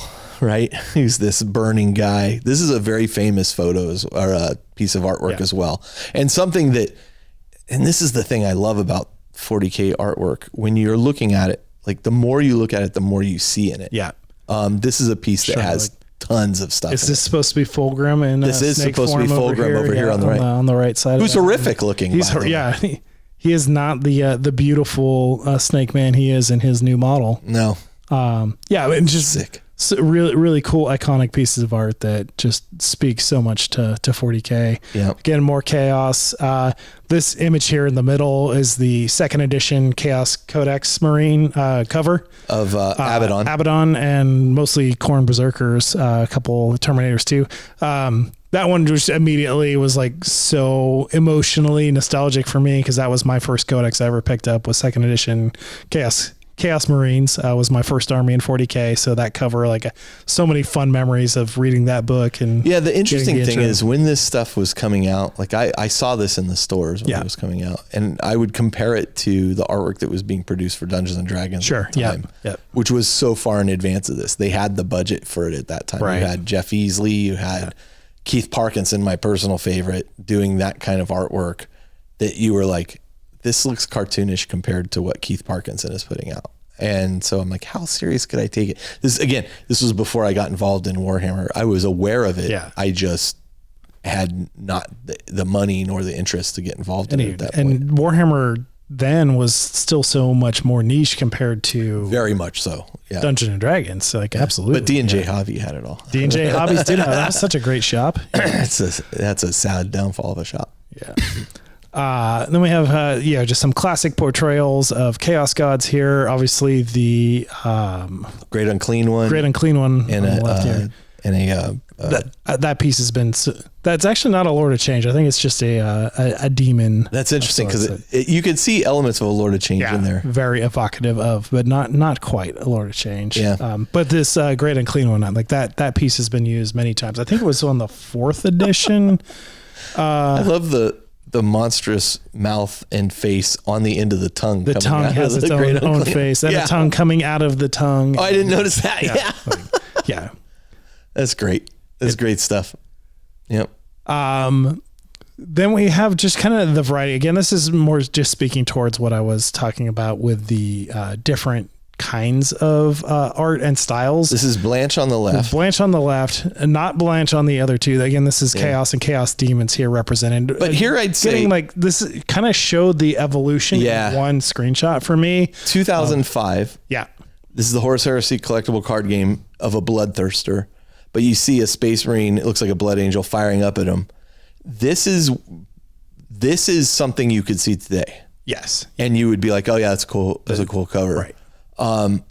Although today you would see even more detail, but like you see the elements now beginning to show themselves in like the smoother paint applications, the getting more detail. Light is actually interacting with it more. Light is a big part of it. That's what I'm describing. Light. It's more photorealistic for me, being a photographer. Yeah, that makes a good point. Light is actually interacting with how it would with a physical thing, especially of that scale. Yeah, because in this picture of Bloodthirster, you can see light playing across the top of it, but its right side is bathed in shadow. Yeah. It's so interesting that I didn't realize it until you pointed it out. That gives it a 3D look to it. Yeah. It gives it depth. It gives it perspective. It gives it scale, showing how this massive thing, and then even like the Marine's armor, how the highlights are playing across that from the light on there. Yeah. And then you compare to the shoulder pads are a little more reasonable. Yeah, right. They're not going all the way down to his forearms. Yeah. Like the massive, yeah. Yeah. So that for me, picture. That was just, kind of the evolution. All of these are great pictures. In their own and they're all amazing and they're all 40K, but but such different visions of it. Yeah. Different interpretations of how it's come. And then there was a section in here that was just kind of the filler art. And these are all the little like sketches of like cherubs and necrons, cherubs or spores. Cherubs have got to be the creepiest thing in the Warhammer 40K. And here you see like a bunch of them realized, at least like 8 or 9 of them. Yeah. And it's just like, these are really disturbing. And who slaps a baby into, oh God, it's so gross. Well, take the baby, give him some augmented eyes, some wings. And the funny thing is, I remember deliver ammo in a battlefield or whatever it is now. I remember Dungeons and Dragons taking a bunch of crap for having devils and demons in Dungeons and Dragons back in the 80s, early 90s. And then here you had Warhammer and Warhammer 40K like leaning into it. They're like, yeah, look at this. Yeah. I'm like, that's amazing. I love it. It was all so dumb. And a lot of these things were used as just like some space filler inside of codexes or little Tau. Little bits inside. Yep, absolutely. Inside of White Dwarf magazine, you'd get like just a little, again, space filler. But they're all little things that not only are they like filling space, but they're just continuing to reinforce that 40K feeling, the vibe. And bring it in there. So then we move into Eldar, and you can see it's a pretty dramatic art shift from the very Imperial centric in both Imperium and Chaos. And obviously the Eldar, even these being some of the older ones here with the avatar that we have, this was a Codex cover as well.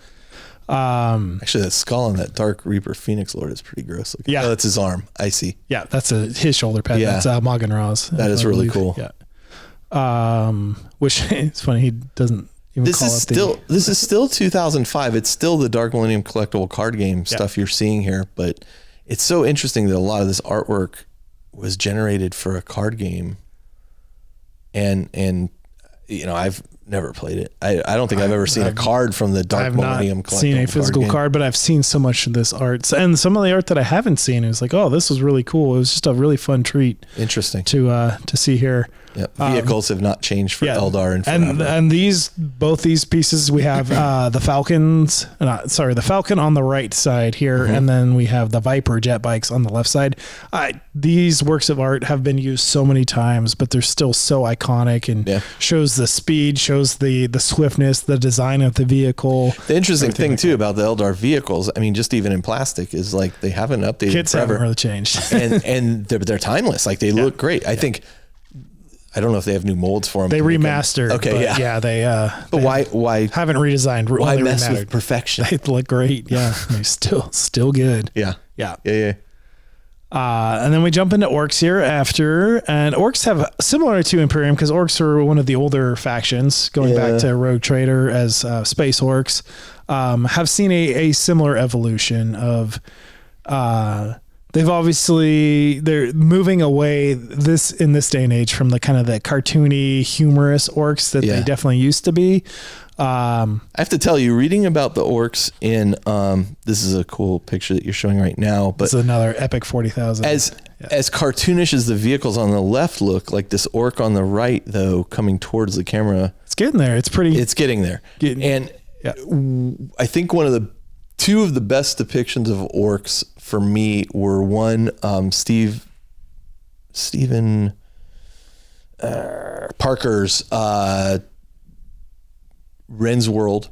Yeah. He did a great job of making the orcs pretty frightening in that. And then Siege of Casterl Novum, which was a Forge World book. The orcs weren't, while I had some disagreements about some things in the story of the book, the orcs were depicted as pretty brutal. Yeah.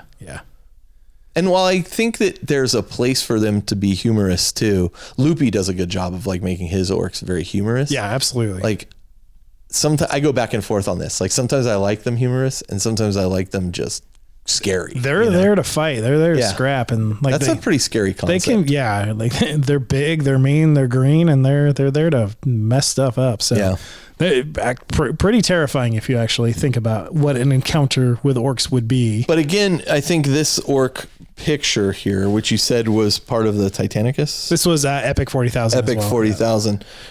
You see again, like the pile of warriors here. Yeah. But this time it's orc warriors. This is orc centric. Right? Yeah. So interesting. That with the same gargants in the background. And that same layout though was used a lot. The pile of whatever pile of Eldar, pile of the old battle pile. Yeah, still battle pile. That's what you called it. Yeah. That's a really good call. It's definitely it was definitely a trope of especially late 90s, early 2000s. Yes. Less and less so today. Yeah, definitely very much. As we're getting more.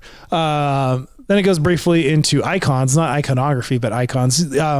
So these are like the fully kind of realized, rendered, full color, kind of 3D-esque Space Wolves effect.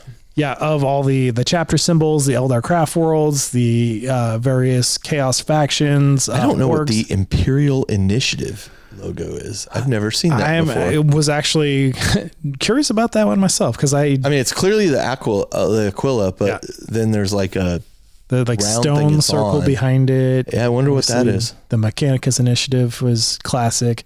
It's interesting because on a lot of these, you see this less and less today. Like I feel like these were way more prevalent in previous editions of codexes and White Dwarf battle reports, things like that. These icons are, I feel like, kind of relics of the past, and you don't see them that often. Not like this. Not like this. Not in this kind of more. And for me, that in and of itself was interesting, and that now like where you're going to see symbols of this nature are going to be more in like decal format, which are obviously much more simplified, just because that's how they're going to translate to decals. But that has also dictated on how you see, and you do see some of this stuff like this elaborate in like the Forge World decal sheets for 30K. Like true full color decals. And the Adeptus Titanicus decals were really impressive. Yeah. But this is kind of that level. Yep. And again, it was just kind of interesting because this is so, I have such strong memories of seeing all these in the codexes and White Dwarf and things like that. And, from an art direction standpoint, they've kind of moved away from this. So. Sure. But it was well, as the lore has evolved too. I mean, like here we see depicted a Space Marines icon, and it's a skull with wings. And it's like, okay, but like I've never seen that used. There's a couple old marks of Space Marine armor which had the skull and wings, but the skull definitely wasn't that large. You see that skull in some of the Chaos Space Marines. Right, yeah. It's like, and the Terminator, sometimes you see him on Terminator armor. And obviously the names of everything was still Space Marines, not Adeptus Astartes and Eldar instead of Eldari or Asurani and then you get Tau, which again, very different. Tau were a late edition. So this is kind of right when Tau were actually getting released. So this is an interesting point you're making, right? The picture on the right was the cover of Fire Warrior, a video game. Picture on the left is the Tau Codex. But the interesting thing about Tau, you just raised a point I never really thought about. Tau are a late edition, I think. I mean, they're still 20 years old now. Yeah, but I think brought in to kind of feed off the manga. Absolutely, like Gundam Japan was kind of really what they were going after. Out. Yeah, that style, the anime aesthetic, and to get interest from Japanese market in it as well. But the interesting thing is they don't have John Blanche really Tau stuff. No, we saw a little bit earlier, like just some little drawings, some of that kind of filler sketch art. Yeah, stuff, but there's no evolution so much of the Tau artwork. Not as great an evolution because it comes so late. A Fire Warrior still looks like a Fire Warrior. Yes. The Tau faces look like the Tau faces. Everything's proportional. Even the art itself is way more photorealistic. Like the light play in that Fire Warrior image. So. I love the Fire Warrior image. That's such a great. Even the Codex cover, like it's so iconic. Yeah. And just classically Tau, but not even the brand new Kroot just got released, right? And we've got Kroot in this original artwork that look pretty much the same as what the brand new things have not evolved much here. Yeah. Which I think they nailed the aesthetic pretty early on for what they were doing with Tau. But Tau is also quite a departure from I do remember this Codex cover though. This was the Codex cover when I started playing fourth edition. Which was their first cover for because Tau were late third or right at fourth, start of fourth. But I wonder if that feeds into the whole, like they've been slapped into, 40K, whereas they haven't. Well, they have, but not without great care. It's just they were not part of the original concept. Correct. Yeah. They weren't in the original vision, but it doesn't mean they're not well thought out. Yeah. There you go. Tyranids. This for me was kind of the embodiment of the evolution in Tyranids in one screenshot again. This on the left side here, we have a Hive Tyrant. This is very much like second edition. This, I think, is the second edition Tyranid Codex cover. Is that a Hive Tyrant or a warrior? That's a Hive Tyrant. Yeah. Oh, he is with the whip. Yep.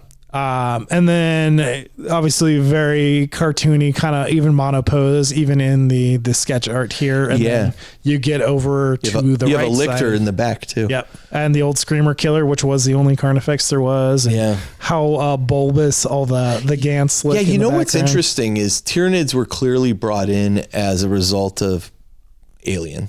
Yeah. Probably Starship Troopers as well. Yeah. But Alien was the first visual you had. Like Starship Troopers, you didn't really have a visual of, right? You had the book. Just the descriptor. Yeah. And they're called bugs and blah, blah, blah. Alien, though, it's interesting when you look at Alien and you look at the artwork that was developed by Geiger for the Alien and then the costumes that came out of it, none of that looks cartoony. No. Whereas here, like this guy, the original Tyranids do not look particularly scary, if I'm being honest. No. The one on the right, however, the evolution of that, like, and they go from kind of round and bulbous, and while they have like the chitinous armor compared to what they are on the right side here, where it's all very like sharp and visceral and gory. This you can see the influence from Alien a bit more. Yeah, absolutely. The chitin on the shoulders and everything looks really more armored. Yeah, like this is, I believe, not fourth ed codex. I can't remember what this is a cover from, but this is. I think that was fifth. They look pretty scary in this particular picture. Yeah, right. Yeah.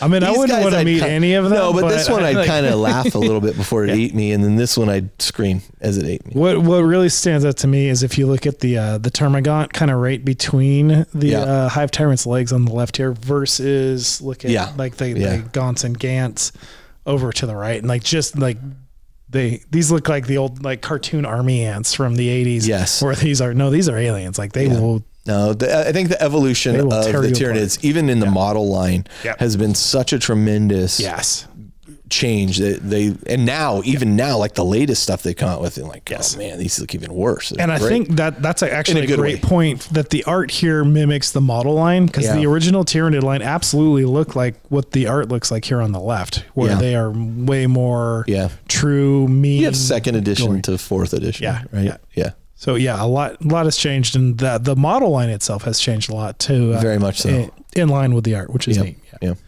And then we have the old classic Necrons here, bringing it home. And we have just the kind of endless legions coming out of monoliths. Nightbringer, of course. It's interesting here. We actually have the I can't believe I'm blanking on their names because they don't exist anymore. It's like the one unit that went away, and I don't know which unit that is. They were the kind of Null, the psychic Null guys. Oh, I was not aware of them. I can't believe I'm blanking on. But here's what I'll say about the Necrons too coming out. Like from the get go, I think their art was on point. Yes. Like there was never a time where I'm like, that's a really cartoony looking Necron. Like they always looked, those, I see what you're going for. They've been around since second edition. They were a later edition, so they weren't Rogue Trader, but they've been around a good while. When they were the Chaos robots or whatever, before they were even Necron. Right, yes. But like from the moment that I saw their codex, I was like, especially the black and white inks of the artwork around them, I thought was always really, really stellar. Yes. Yeah. Yeah, just Nightbringer with that lightning coming off, and you've got Canoptic spiders buzzing around. Yep. The Praetorian Guard, whatever they're called. And Necron took a real shift too in 5th edition, where they went from kind of soulless swarms of robots to just soulless space raiders to way more to having dynasties and much character. More Egyptian vibe. I actually, and in some ways, I remember when that change shifted, I thought, I don't know if I like this, and then now I appreciate it way more. than I did before. Yeah. I like that they can have characters and that kind of thing. It's really cool. So that's the end of this book. But one thing I'll say is this book was a really cool just visitation of, again, super nostalgic for me, obviously, because I've been in the hobby for so long. But reading just some of the quotes from artists or model designers or management at the time, like there's some really cool quotes integrated in there that really speaks to how things were approached at the time, or how like once you realize the scope of 40K, you realize as an artist you can kind of do whatever. It's a really thick book too. Like there's a lot in there. Book. There is a lot of cool. You've just kind of scratched the surface here. Yeah. Again, this one is very, very visually oriented, and if you check out this section of the video, if nothing else, or if you can find a copy of the book, it's incredible. I think mine was given to me by Ed Brown, who used to be the guy that ran the Forge World customer care back when they were separate. And he's a good friend of John's and mine. And I think he passed this book on to me. Yeah, it was a pretty incredible artifact. I thought to you'd just like peruse. it. So yeah, that immediately called out to me. It's like, oh, I would love to flip. And just I didn't expect the nostalgia ride to be that strong, but especially the old like Epic 40,000 stuff and the second edition Chaos Codex, like, man, it took me right back. I'll tell all the good feels. So next up, I went into, this one will be much briefer here, is Visions of War. This is the art of Space Marine battles. So I picked this up at the Black Library Weekender, the first one I went to back in like 2017 or something like that, 2017-18. Space Marine battles were a series of books that highlighted notable Space Marine battles that took place. Yeah. Ren's World being one of those by Steve Parker, Battle of the Fang, by Chris Raitt. Like some of the interesting things about these books, and they kind of like, people kind of poo-pooed on these books a bit, in terms of they were like, they're not really relevant, but I really enjoyed reading a bunch of them. And you got to read some of the authors who are now staple authors within this is the first Chris Raitt novel I read. It's the first Guy Haley novel I read. It's the first Steve Parker novel I read. Kind of the testing ground. and some of them were really great stories. Yeah. But this book came out and it's a white covered book. So keeping it clean is virtually impossible, but it's in a slipcase. Hard covered slipcase. Hard covered slipcase, hard covered book. And this was a limited edition print that came out in 2014, and they only printed 1,000 of these. Got it earlier than I thought I did. Yeah. And it really detailed the cover art of the Space Marine Battles novels. Let me just make a point here before you get started, is when you compare this work, now 2014 was when this was released, to the artwork we just saw, I think you see a massive evolution. Huge shift. In the talent of the painters and the skills being utilized. And it's just a very clever use of larger, the book, the artwork would cover both sides of the cover for the novels. And so they're all set at a certain size, but I really appreciated the art. Yeah, absolutely. The skill done in each of these paintings. Yeah. So, some of them still like. So jumping into this, there are some really cool scenes depicted, and each work of art kind of has a blurb about the story, like the battle that was taking place, and then it has the cover art to go along with it. Of course, you open up the cover first, and you see it's just kind of a repeated motif of various chapters. This is not the full 1,000 chapters, but just a bunch of different Marines, just a ton of different Marines, which was still cool, and it's so iconic just to see the Marines stacked up like that and all the different chapter iconography and things like that. So jumping into the book, you get some really cool pieces. And I would say the art on this is definitely an evolution, as you were just talking about. This is at least 8 years later. Yeah. Compared to the previous book we covered here. So everything has evolved stylistically, and everything throughout the course of this book is very similar in its art direction and depiction style. So the illustration, the kind of photorealism, but it's a combination of illustration and photorealism. It's not really going extremely one way or another. It's a kind of a really nice marriage of the two. This is a picture of Cato Sicarius, actually. Cato Sicarius fighting some Necrons. Fighting Necrons. Yeah, and I'm trying to remember the name of this book, and I have it over there on my shelf. I can't read it from here. But yeah, this book, I'll tell you right now, not my favorite of the series. Great art, though. It was cool art. The thing I appreciated actually was how dark the blue was on the Ultramarines here. Yeah, very cool. One of the interesting quotes in that his power sword looks really good, and the glow effect on that, and even the bolter muzzles and the Necron glowing effects coming out of all their Gauss weaponry. And one quote from I think it was from the previous book is that like the goal of a cover is to get you to pick up the book. Yeah, and it works. And it works, and like you get. I mean, there's obviously the don't judge a book by its cover, but pick up a book. If it looks cool, it immediately engages you, and it makes you want to find out. And once you want to learn more, you want to go on that adventure with the book. Yep. And that's what the 100%. I mean, there's a reason that saying exists. Never judge a book by its covers, because covers can be great and the book can be terrible. It could be terrible. This is a cover that I thought was great. The book was not one of the strong points of the Space Marine Battles novels. But yeah, great art. Yep. So next up, just going through here, we've got White Scars. Yeah.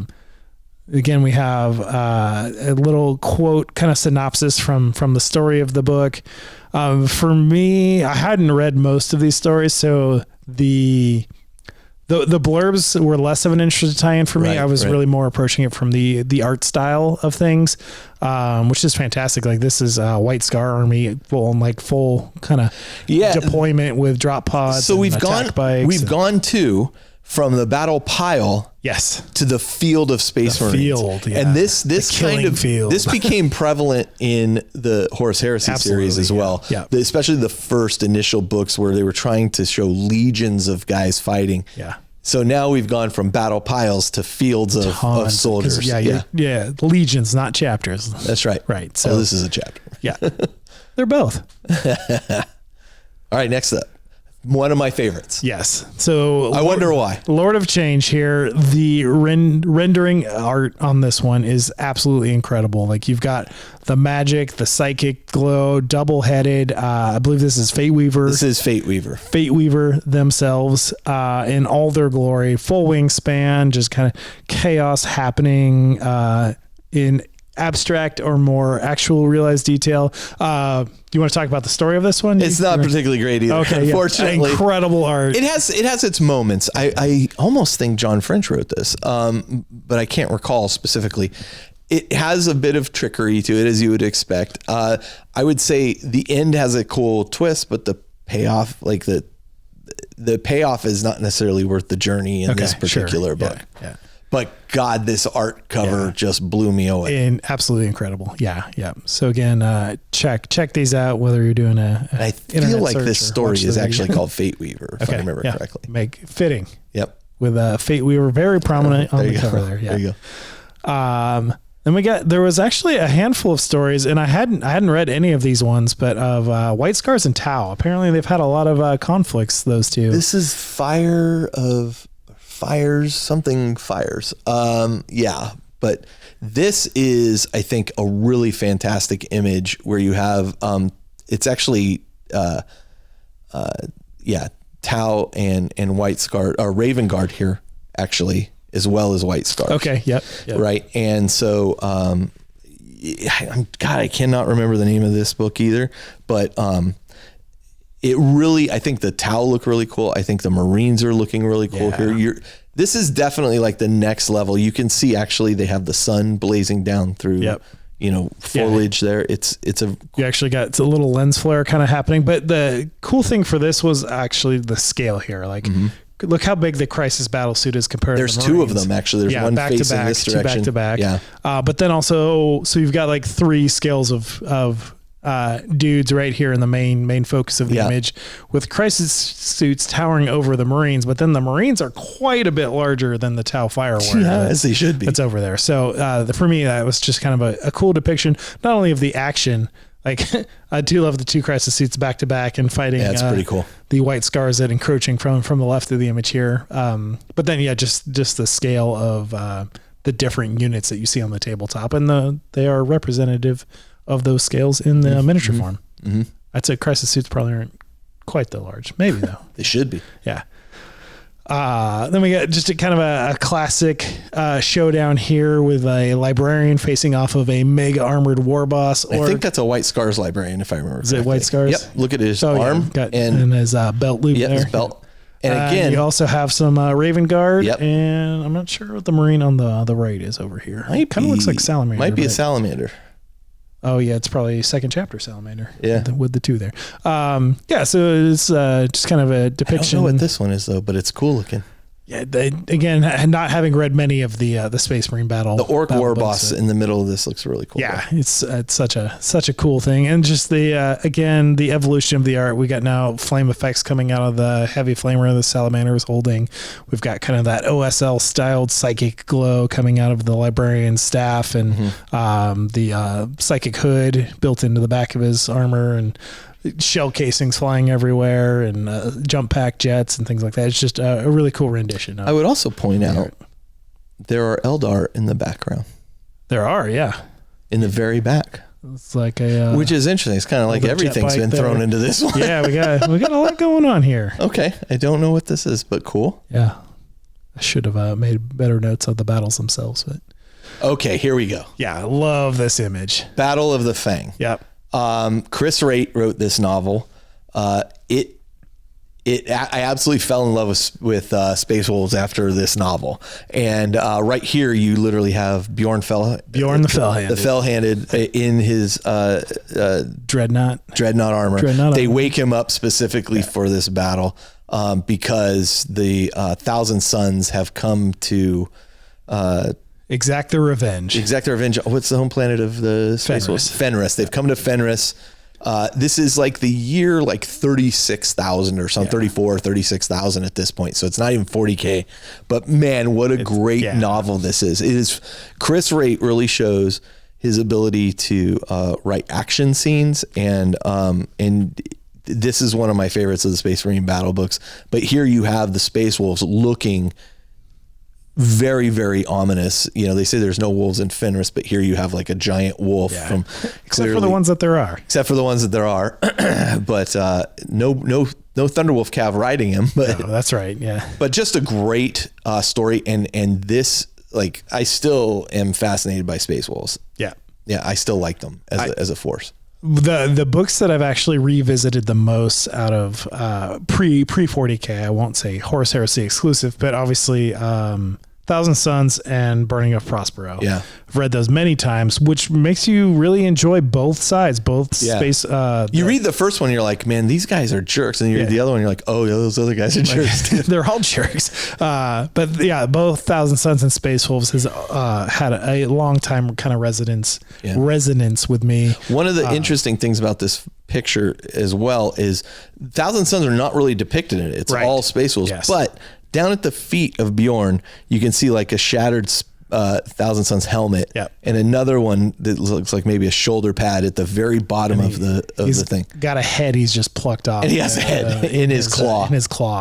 Which is I love Bjorn. I think he's a cool character, and I love too the image, like the color palette of the image. It's so muted, and it's also almost going white out, like we're having a snowstorm on Fenris, which is a death world, not a great place to be.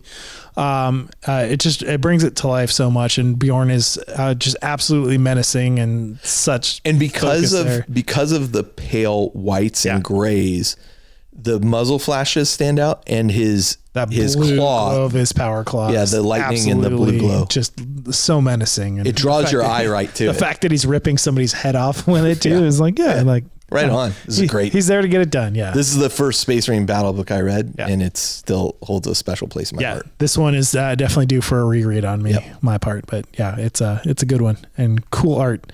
And then I think this is the last one I picked out here, which again is a Ultramarine versus Necron fight here. I think it's the same novel, actually. Same novel as the Cato Sicarius we started with here. Bookends, if you will. But interestingly, the focus here, as opposed to the Ultramarines in the previous one, where the main palette of the picture was blue, now the main palette is green. Yes. As you have a Dreadnought that's kind of gone down and collapsing. You have so many Necron. Yeah, we've got 3 monoliths immediately, 4 monoliths pictured here. Oh, yeah. More pending in the background there, with maybe a Portal of Exile just starting to glow kind of in the right center. This one I would say is the pessimistic outcome of how this encounter is going to go, where the first one that we started with here was much more optimistic of Ultramarine and kind of that Imperial propaganda. This is things are not looking great, guys. Yeah. The Space Marine novels, the Space Marine battle books, like they're hit or miss. Like some are better than others, obviously, but I think all of them were worth a read. If you're into bolter porn kind of stuff, like they're a lot of fun. The other one I think Guy Haley had to deal with, it dealt with the Mechanicum or the Mechanicus, and it dealt with, what is that chapter? They're like blue and white. They're like half blue, half white, quartered actually. And Nova Marines. Okay. And they like find this derelict ship, and they're like going to get it, and the Mechanicum is like, hold on, we're going to, and spoiler alert, but at the end it turns out there's like an artificial intelligence within the thing, which is outlawed in the Imperium. That's and in the end it like takes off into the galaxy, and like it zips away before they're able to destroy this thing, and you're like, oh man, that's cool. Well, that's a problem. It was a really clever story, and I thought Guy Haley is this kind of writer where he came from a media background where he was writing for newspapers. He was a reporter. And so he had deadlines that he had to write to. And so he can write to deadlines like nobody else. Yeah, very detail oriented. The problem with that comes when he's not writing something that he's really, really jazzed about. And like he's been given like an assignment of like, hey, we're launching the new blah, blah box set. We need a supporting thing. Like he's the guy they'll go to because they know he can wrap it out real quick. Problem is, I think it shows in when he's like super jazzed about something and when he's not. Yeah, when the passion's there. One of his first books he wrote was called Baneblade, and it's phenomenal. Like just so much fun. And I like Guy, and he's also just the nicest of dudes. But you can tell when he's writing for different things. But man, he can. You need it by that date. Done. We'll get it there. So. Yeah. Well, this is a great book. It's a really great book. It's hard to come by. Yeah. Limited edition again, but you've seen most of the art in this. Yeah. You've seen it, and you can see it online. On covers. It's available online. Yeah. This was a cool thing. Again, not having read most of the Space Marine battle books, I've only read a handful of those. It was really cool just to see that, and there's obviously a ton more that we didn't talk about here.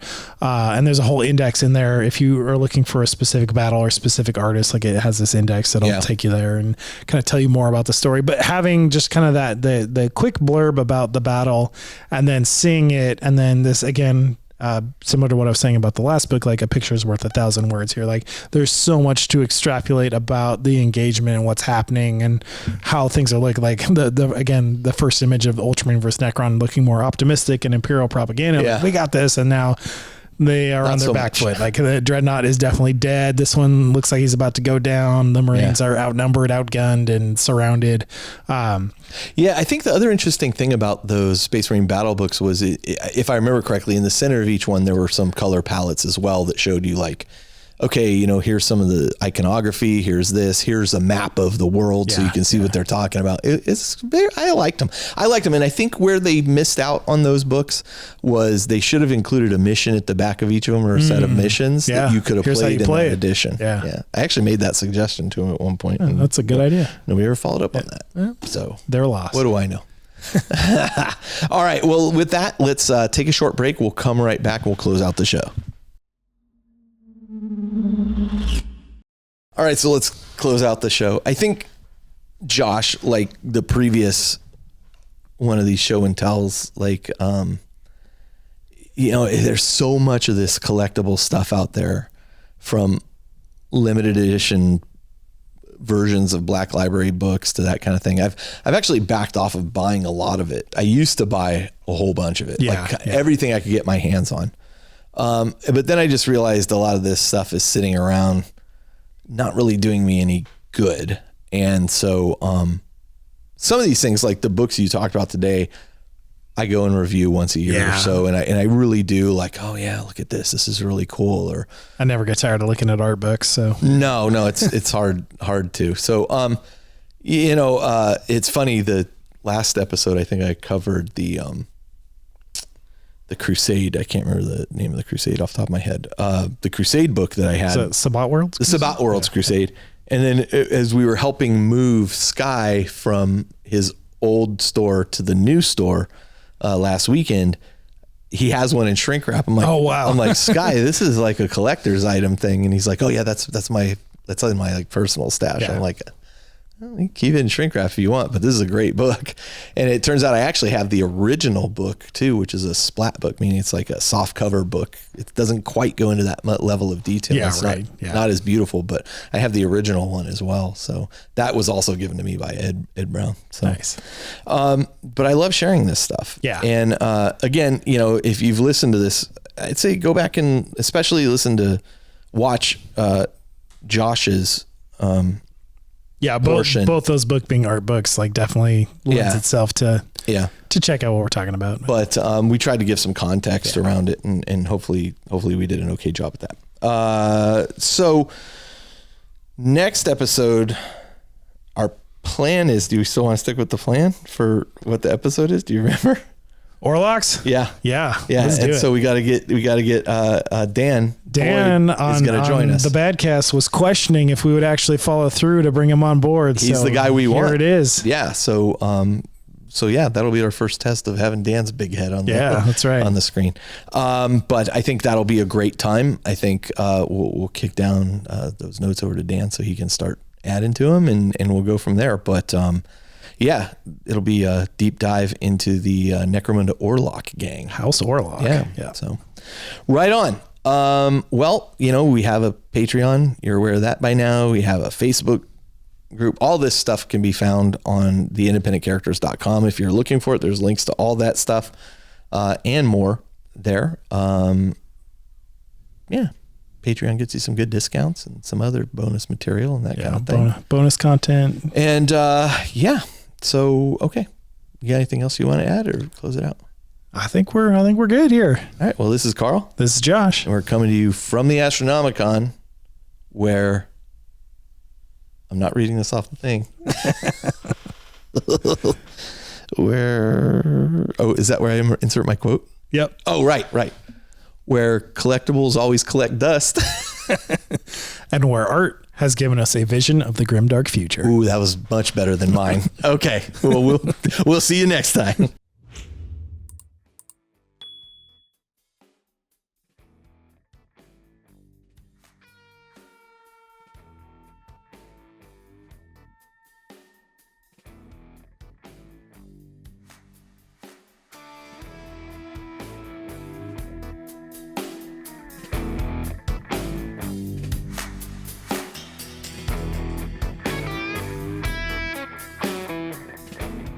This episode of The Independent Characters is protected by the Creative Commons license. If you have further questions as to its use, you can find information on the front page at theindependentcharacters.com.